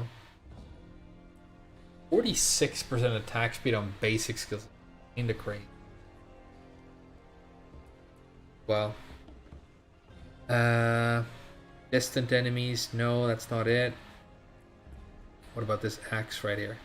Tooltips are bugged. Sometimes they don't show up. It's kind of annoying. But maybe if I equip it, it'll work. Yeah.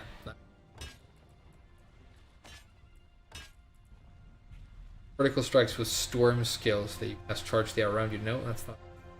Basic skill, no.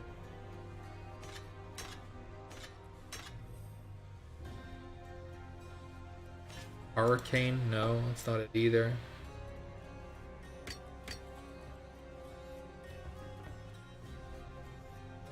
The one I have on me right now.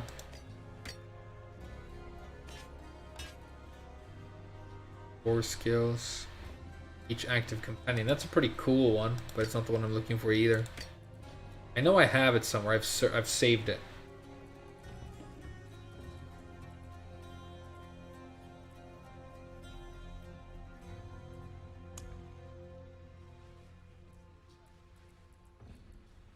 This is what I want to use, the really cool one. Mad Wolf's Glee. Look at this. Werewolf form is now your true form. And get 2 ranks to all werewolf skills. This armor is so sick. I hope I get to use it at some point. So these are all like my werewolf... all these are like great werewolf items that I've just saved up. For when I do a werewolf build.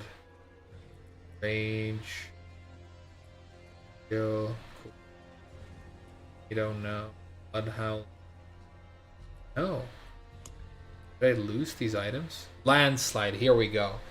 Landslide's earth pillars each strike a second time and deal an additional 20 damage. This is one of the ones I want. Trample now summons landslide. Yeah, these two. I need these two. And then basically I can kill everything without worrying.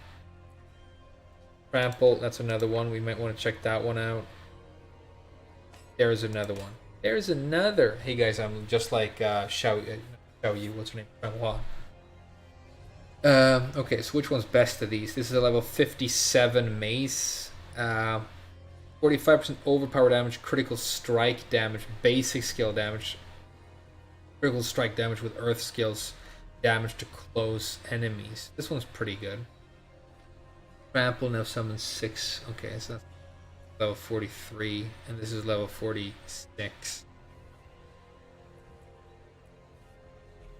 This one has 1192 damage per second. What has the best roll? 100. Apple now summons 6 landslide. That's a ring. I want this on an amulet. I want this on a good amulet. Then I want one of these on a good weapon. That's basically it, right? 150, 160, 20 damage.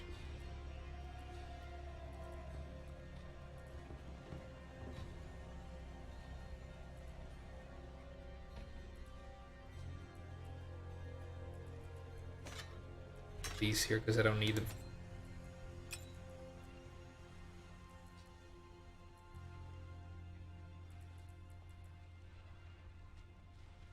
Six length, 60% damage. 100.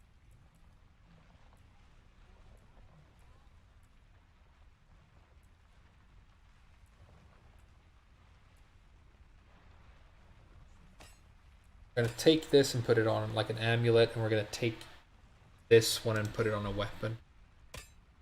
And I don't know if I want to use this. I don't know if I overpower a lot with this build. I guess overpower damage just goes on all maces inherently.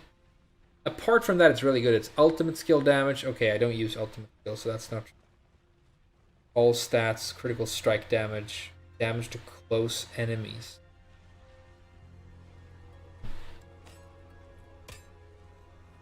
I guess we could also gamble a little bit. I've got gambling tokens for gambling for a weapon. Gamble for a weapon. Anything else I want to bring that does like earth stuff? Not really, right?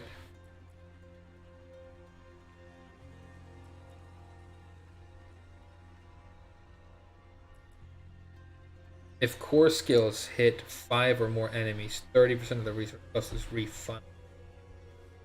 Pretty good. Earth skills to 31% critical strike damage to crowd control enemies. This one's really good. It's like low level, but I'll definitely take this. Critical strikes with shred, no. Trample now summons. Oh, look at this. 78.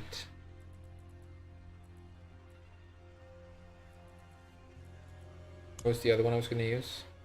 80.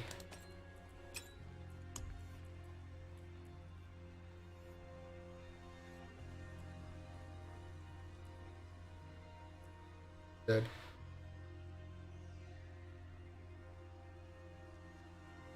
$14 all resist healing received. Spirit cost reduction. That's pretty big. Oh, and earth skill damage? This amulet is sick. Okay. We're cooking now. I got some ideas. We can make this happen. This one right here has 2 ranks to landslide, which I want. I might take these gloves as well.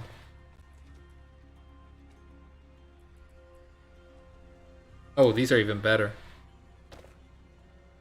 Take these. And what affix do I want on the gloves?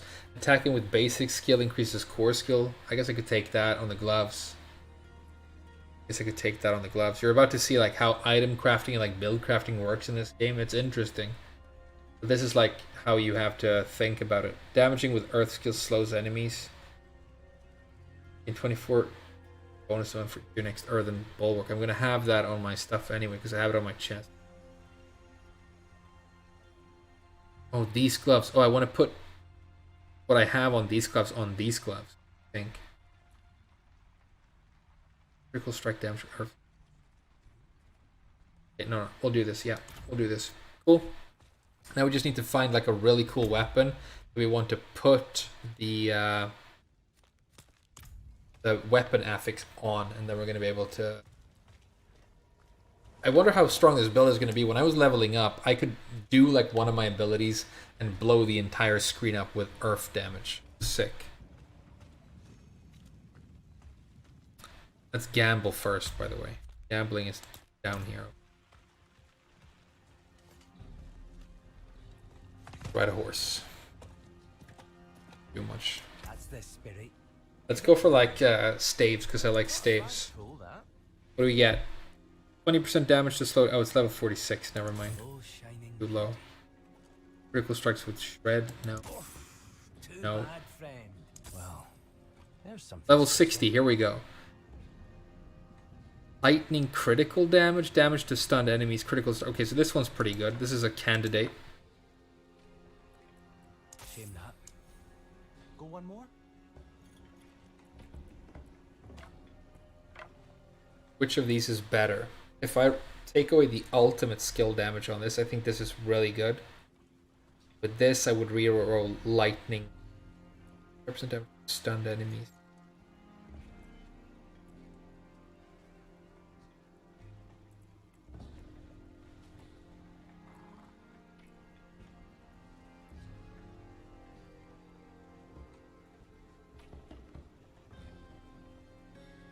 %30 critical strike damage. That's a little bit more. 40 to all stats. 44 to all stats. That's better. Stunned enemies. Do I do a lot of stunning enemies?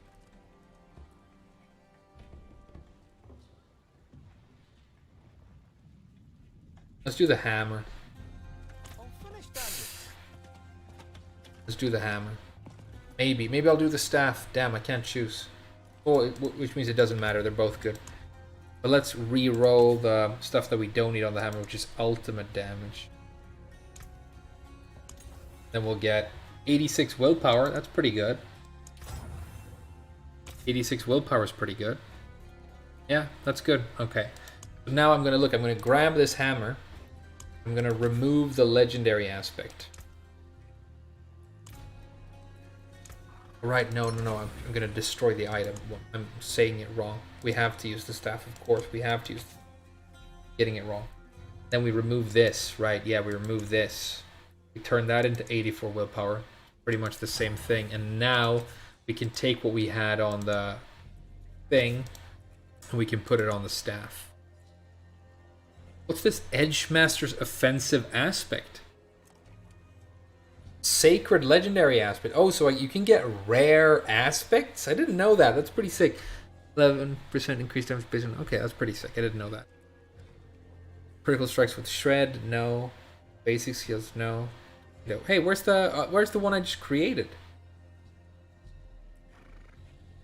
Where's the one from the mace?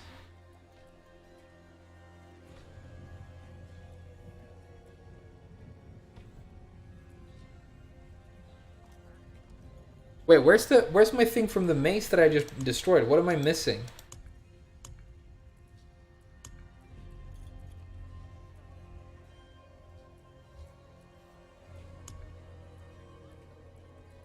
Where'd it go, you guys?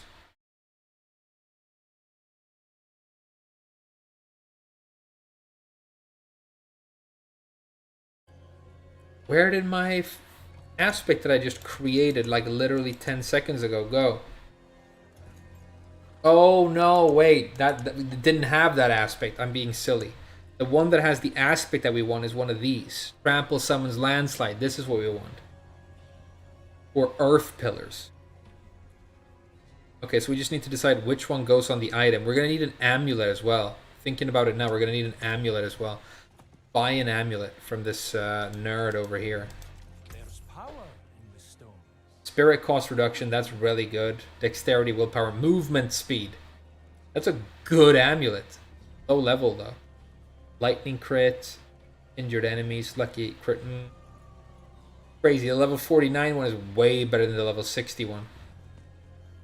My thanks. Get this. Follow the stars. Okay, okay. There is magic in all things. Let Now us we gotta destroy the landslide does earth pillars thing. The trample does landslide thing. Put one on the staff, one on the amulet. Right?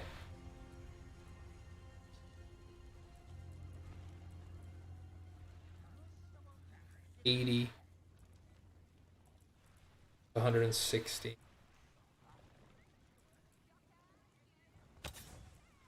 Okay.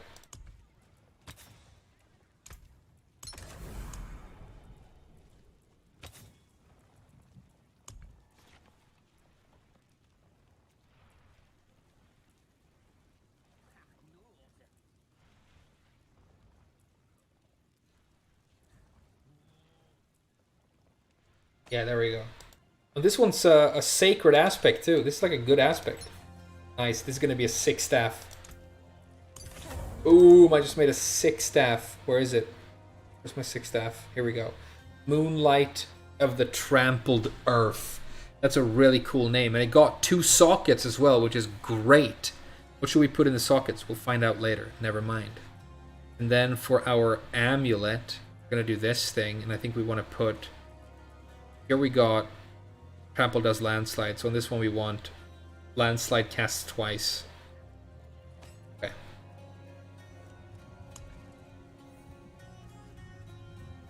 Oh, it's an imprinted aspect? Oh no! I need to find this on a different item, otherwise the build's not gonna work. Oh no. Man, I'm still confused by the system. Do I have it on anything else? I think I might have it on a ring Not while I'm in somewhere. I think I have it on a ring. Otherwise we'll be in trouble.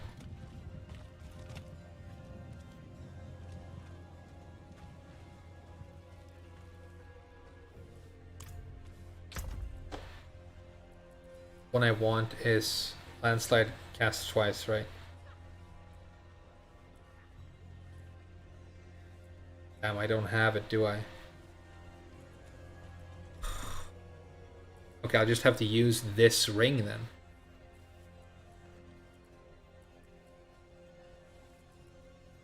I can't use this mate. I mean, I could, it's just a lot of work.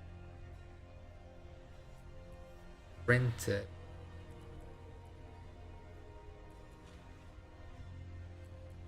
I can just.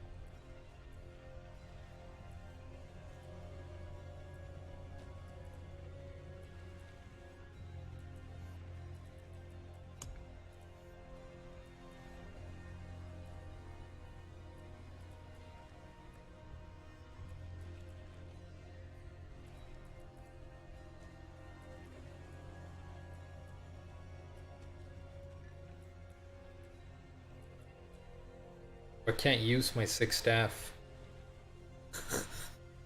I have to use this thing. That's level 46. I mean, it's gonna work still. Just need to run this until I can find the proper affix again. Critical strike damage on earth skills. That's really good. We want that. We don't need this thing. Do this. Pulverize. We don't need.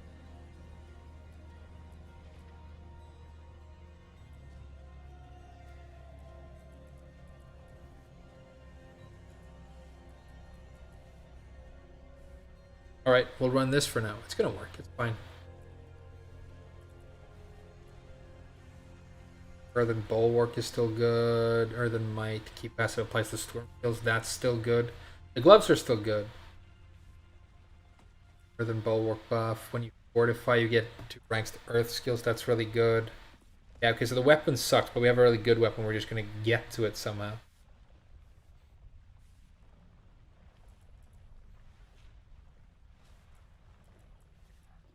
Alright.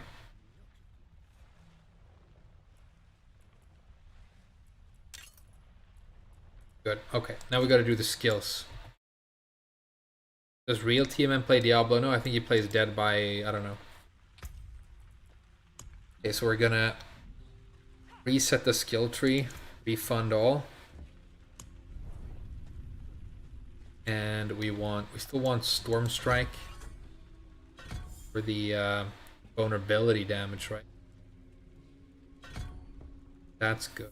Then we want Landslide, max Landslide out, and then Era Mode things. Anything else here? Critical strikes against close enemies. Maximum Spirit.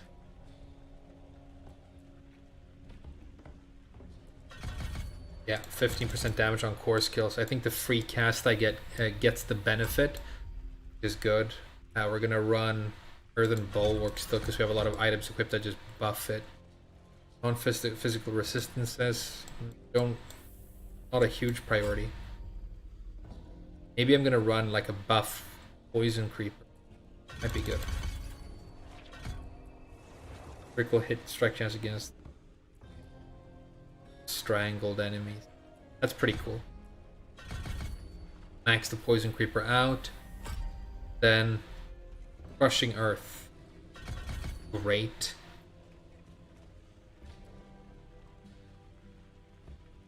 That's good too. Trample, Enhanced Trample.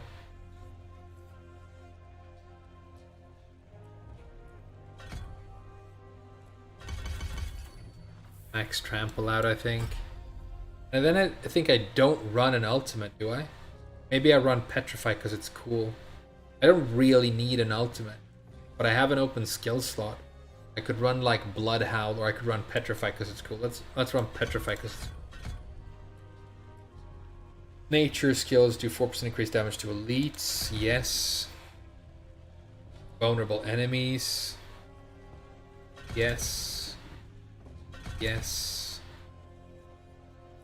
Then we just need to pick a key passive and we're done. And I think we definitely want Earthen Might, right? Damage with Earth skills has a 5% chance to restore all your spirit. Cause attacks to be guaranteed critical hit. Yeah. Earth skills 20% chance to be Storm skill. That doesn't matter. Earth strength doesn't matter.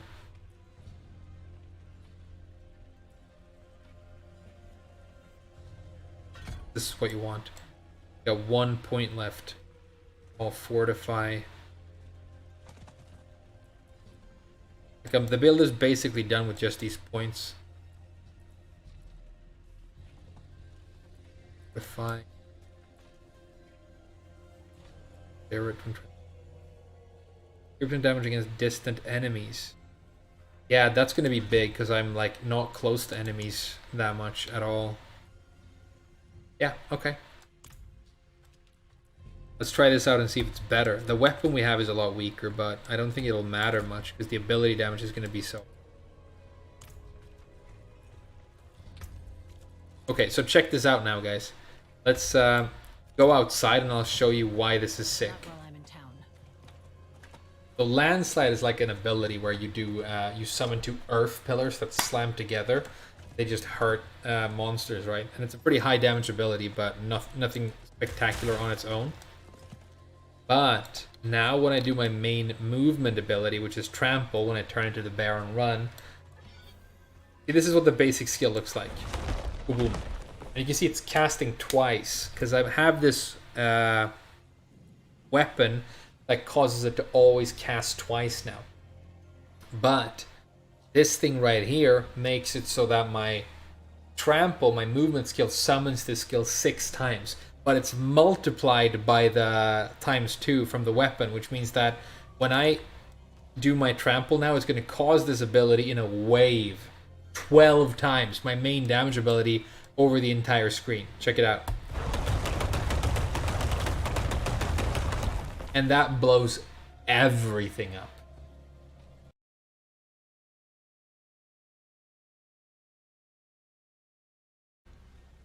Let's try it. And then we just need to find that this passive right here. We can put it on the new cool staff that we made. Sorry. And I'm still confused by the system. Yeah, we gotta find this one. We can put... Never mind. Just do a dungeon. We'll do... Tier 7. Sounds good. Just to test drive the build.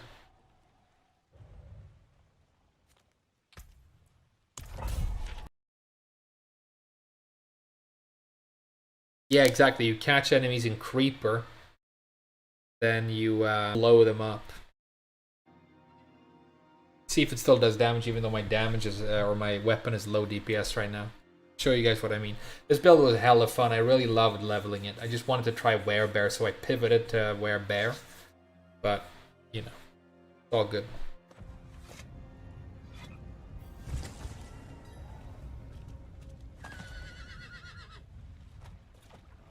Not while I'm in town.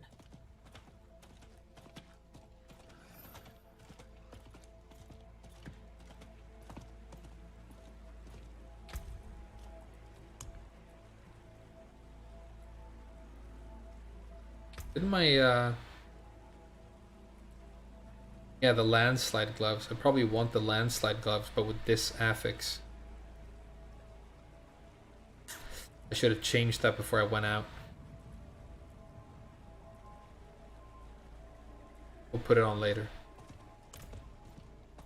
Or does this town have a chanting?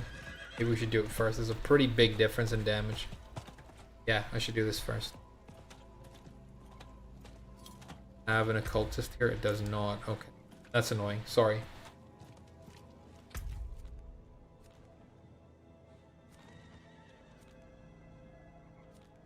Ovashan. That has it definitely.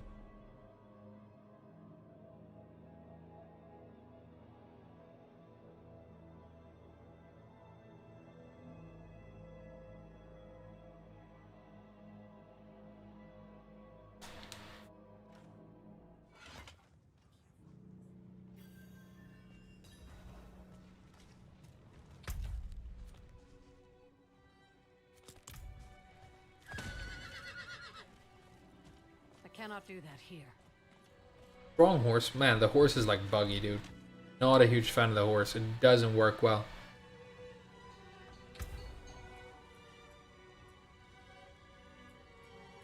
Yeah, we want to do... Oh, that's imprinted?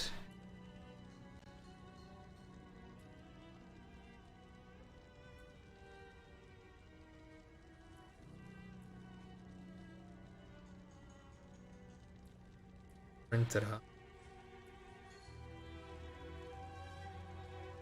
Okay, never mind then. I'll be fine. This system is like confusing me right now. I thought I mean, I know how it works. It's just like I get confused while I'm building.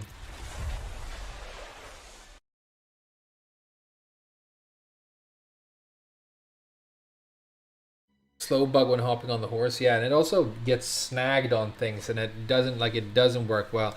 I think this and some movement skills in the game they should give pathing. I think that would be a huge quality of life buff. But like trample is the main movement skill for druid, or the only. And if you go in a straight line and you hit anything, it just stops. But if they gave it intelligent pathing, so it could actually go around stuff, I think that would make a lot of sense. They could do the same with the horse. It could be like an intelligent horse. Right now the horse is not clever. Okay, so look at these enemies, right? You see all these enemies here? Check this out. They just disappear. They're just gone. Then I can cast Landslide normally, right?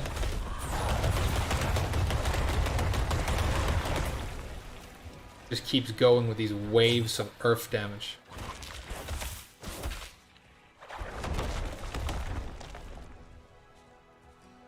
Man, when I can use that weapon that I crafted earlier, this is going to be even better.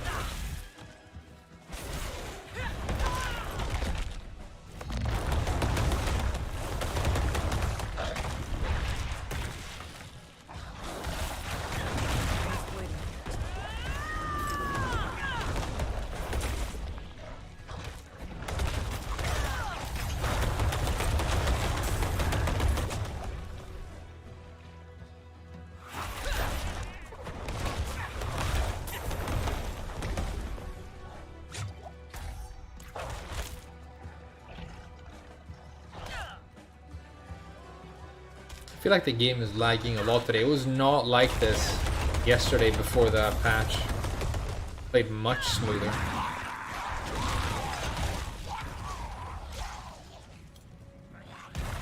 Sort of elite. Hey boss. Kill him. See, that elite just got deleted with one cast of trample. So even though I have like a low damage weapon, it's doing that much.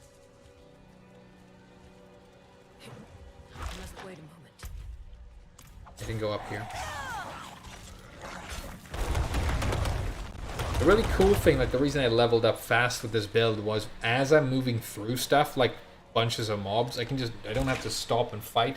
Use a movement skill to actually move through them faster and they all just die. So I just kill things while moving. Let's see if it works well in a dungeon.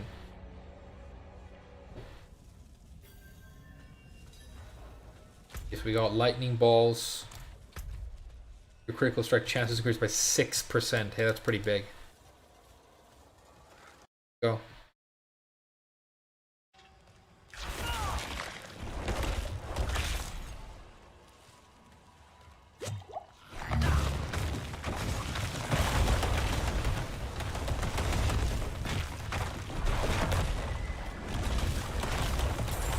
Petrify is like my favorite ultimate by far for the druid.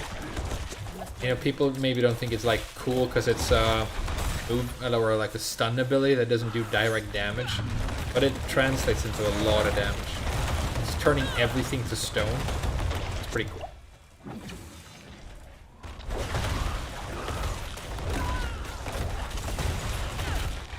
Oh wow, that's a lot of damage right now. Yeah, so I definitely lost like a bunch of survivability transitioning to this build, but I feel like my damage is more consistent, which feels good. I can do more. I don't have to wait for resources all the time.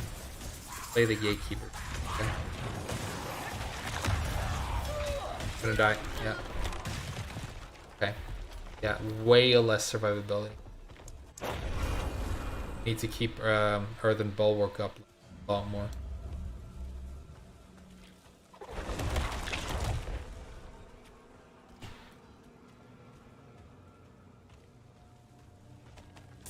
Get a spec for more survivability as well, I guess.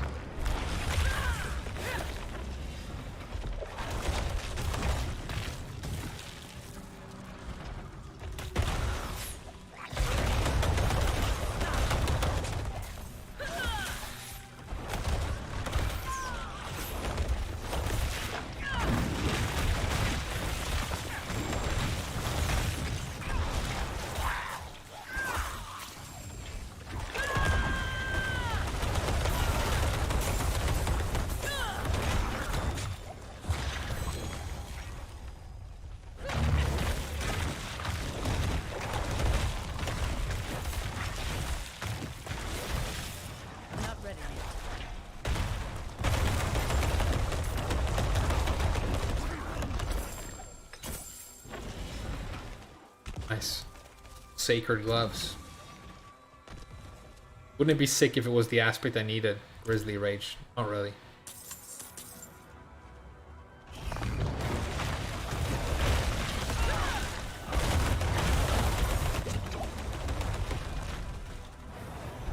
Just wait a moment.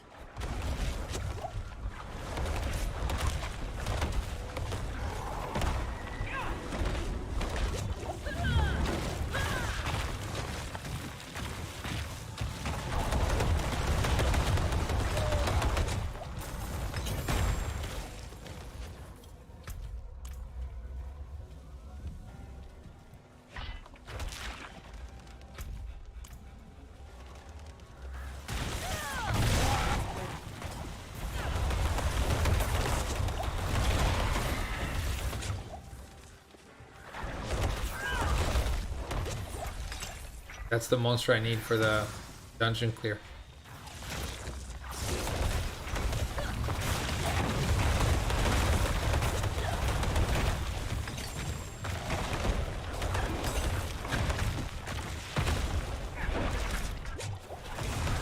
I do not have any potions. Just wait a moment.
Just put that trample straight through the whole thing.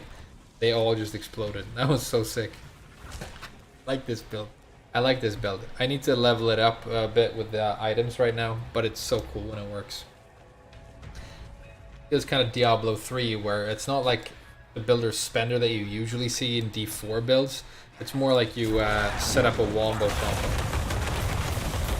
which I actually really enjoy.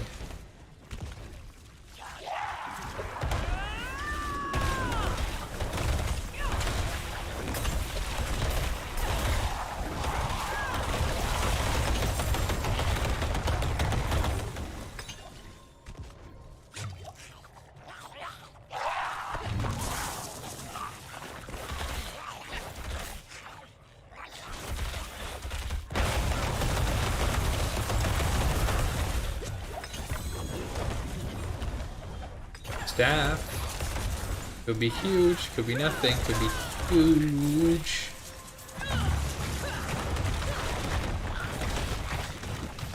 I like staves. They're like my favorite weapons for the druid. Because they feel like chunky and wooden, like you could whack stuff with them, but they're still very like magician-y, right? Earth skills do 66% more damage to crowd control than enemies. It's a really good staff.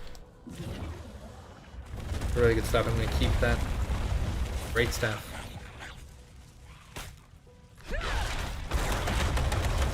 Look at that. It just deletes everything. I love trample. I'm definitely more excited now than when I was playing Pulverize earlier, even though I feel a little bit weaker in this build, especially survivability. So this is what I'm gonna play, at least for the foreseeable future, because this just feels so good.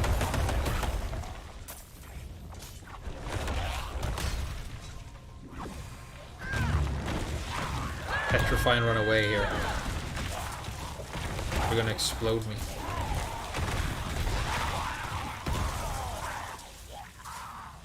I have a lot of monsters to kill.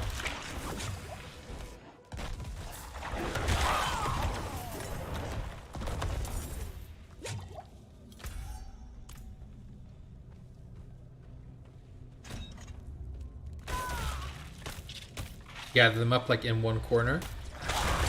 Then let it rip.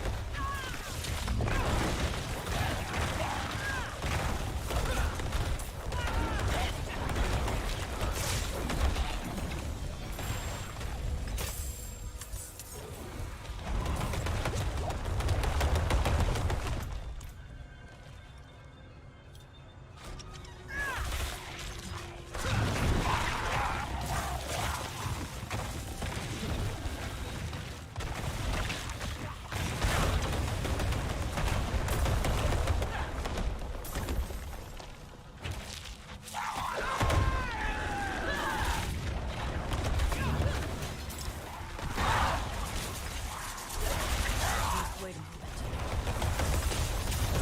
Look at all that damage. I'm not even there.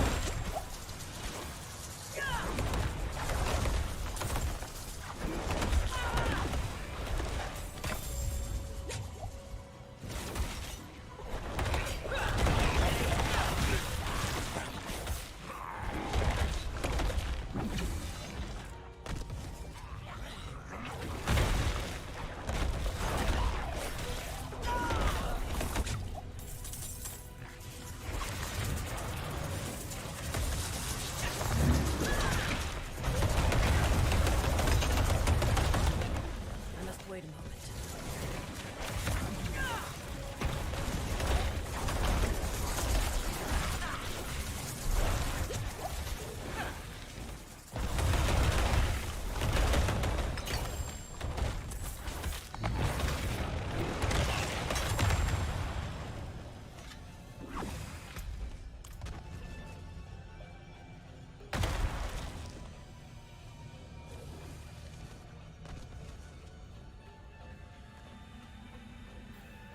Boss time already. Good. Okay, set up the wombo combo.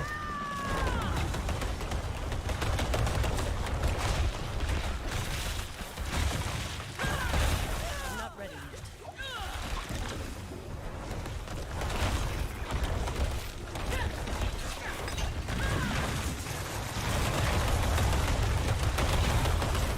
Like, to get the big stun thing on him, I just need to make sure he's like vulnerable, and then when I get the stun, I'm just gonna lay a trample on him. It's gonna be like big damage. Look at that! Look at that damage right there.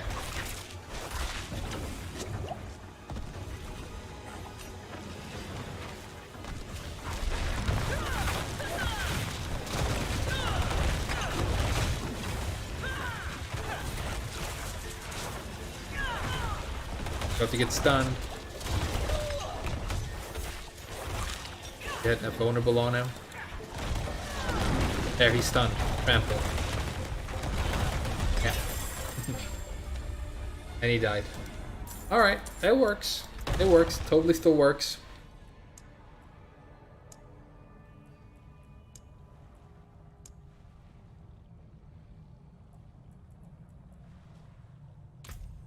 I got pants.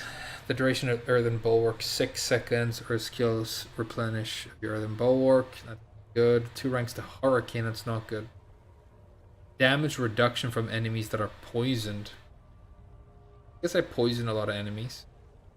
173 armor.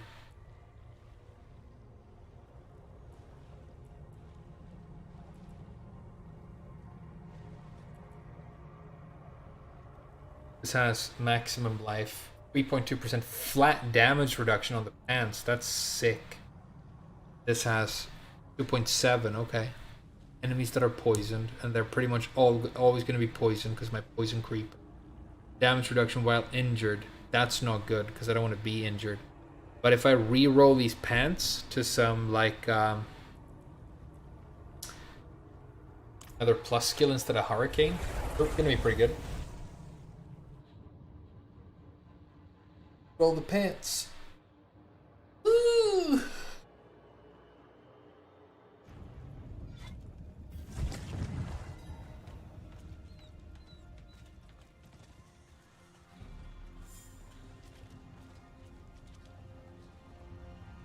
Nice spike.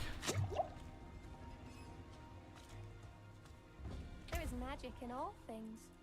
Let me show you.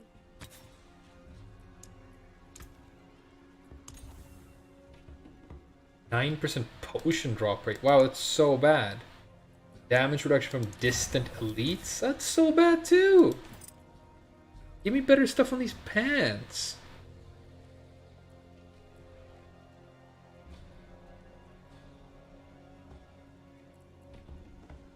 Give me better stuff on these pants.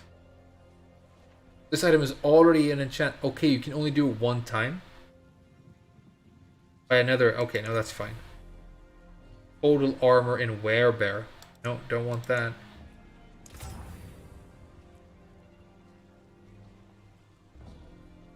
.6 total armor.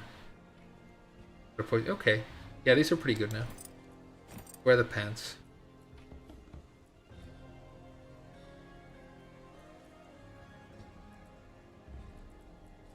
Need a better helmet too. Like good. Level 44, but it's kind of good.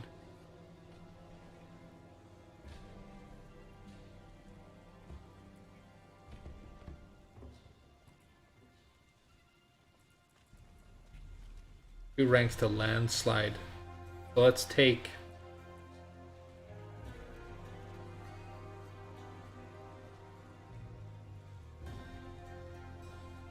Means that it's triggering from my storm strike, which is pretty good. Oh, how about this? How about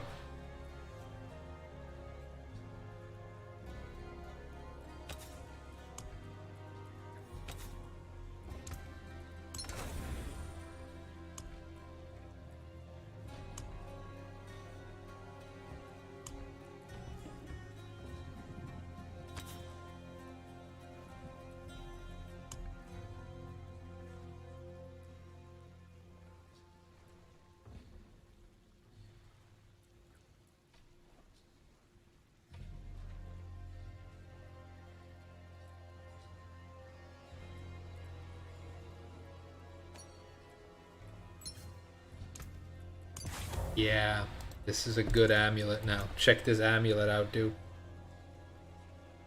50% more critical strike damage to crowd controlled enemies, and I can guarantee critical strikes with this, right?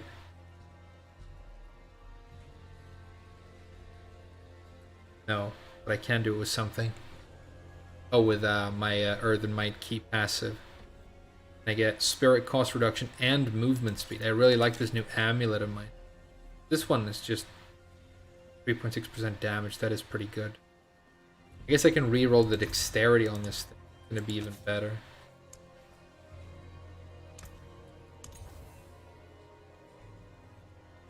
Oh. Both trash. One rank to all companion skills, 4% total armor. Let's do armor. I'm gonna keep re-rolling it. Let's just. Oh, I ran out of money. Okay, that's fine then. The armor is pretty good. I was lacking survivability anyway. Now I want to put something in this socket as well.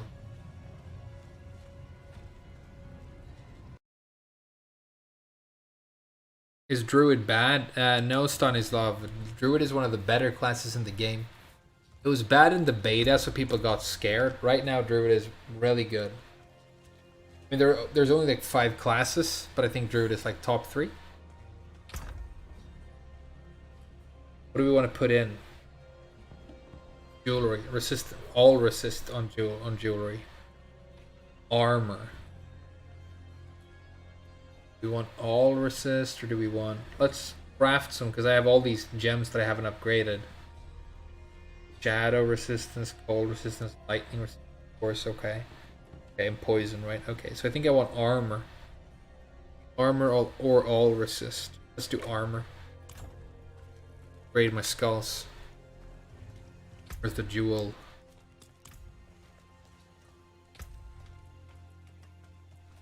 Then I'm gonna try and like gamble for some hats when I have more gambling stuff.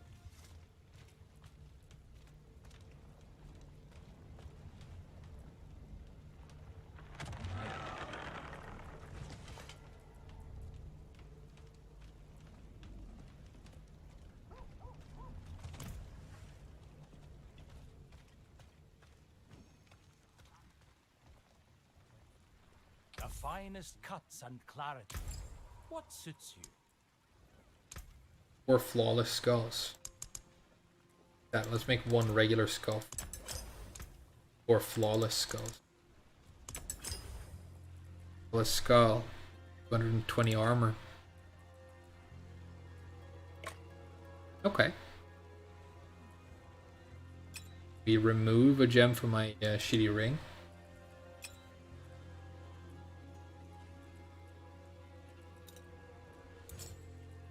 Good. You can upgrade jewelry too, huh? I've never tried that. What do I get? Goes from 1.4 more all resist, almost a whole % of spirit cost reduction. Hey, this is hella worth upgrading. It's really worth upgrading. Brilliance.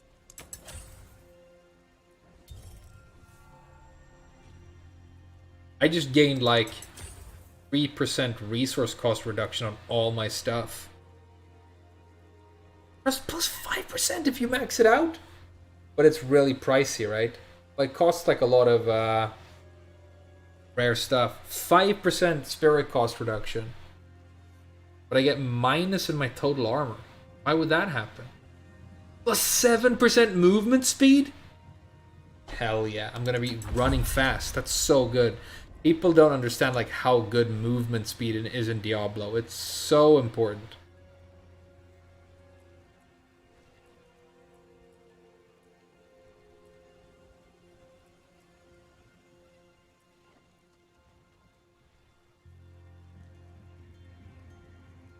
Now I've double dipped on this.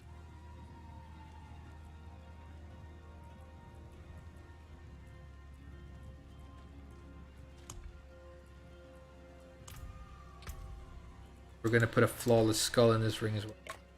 Yeah, I think my character just leveled up quite a bit right there. That was sick. Let's also sell this stuff. Get some gold. Fine indeed. I keep the landslide gloves. Don't need these.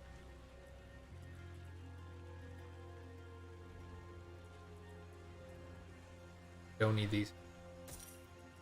Okay, cool. New dungeon. Tier 7, tier 10. Do another, let's do a tier 10.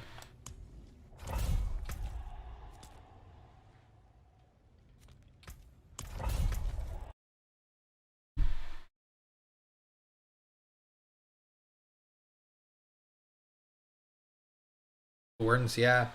Really like the Thorns Barb, dude. I haven't played any Thorns builds, but I loved Thorns builds in Thorns Akon was really cool. Lawn Bomb was really cool. Basically only Crusader could do it, but it was cool.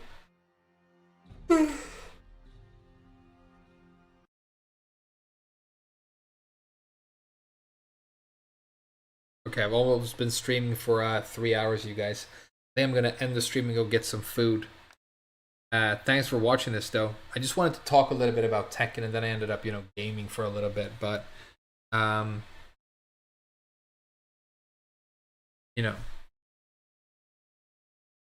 was fun, and I'll see you guys probably like Monday, and I'll stream.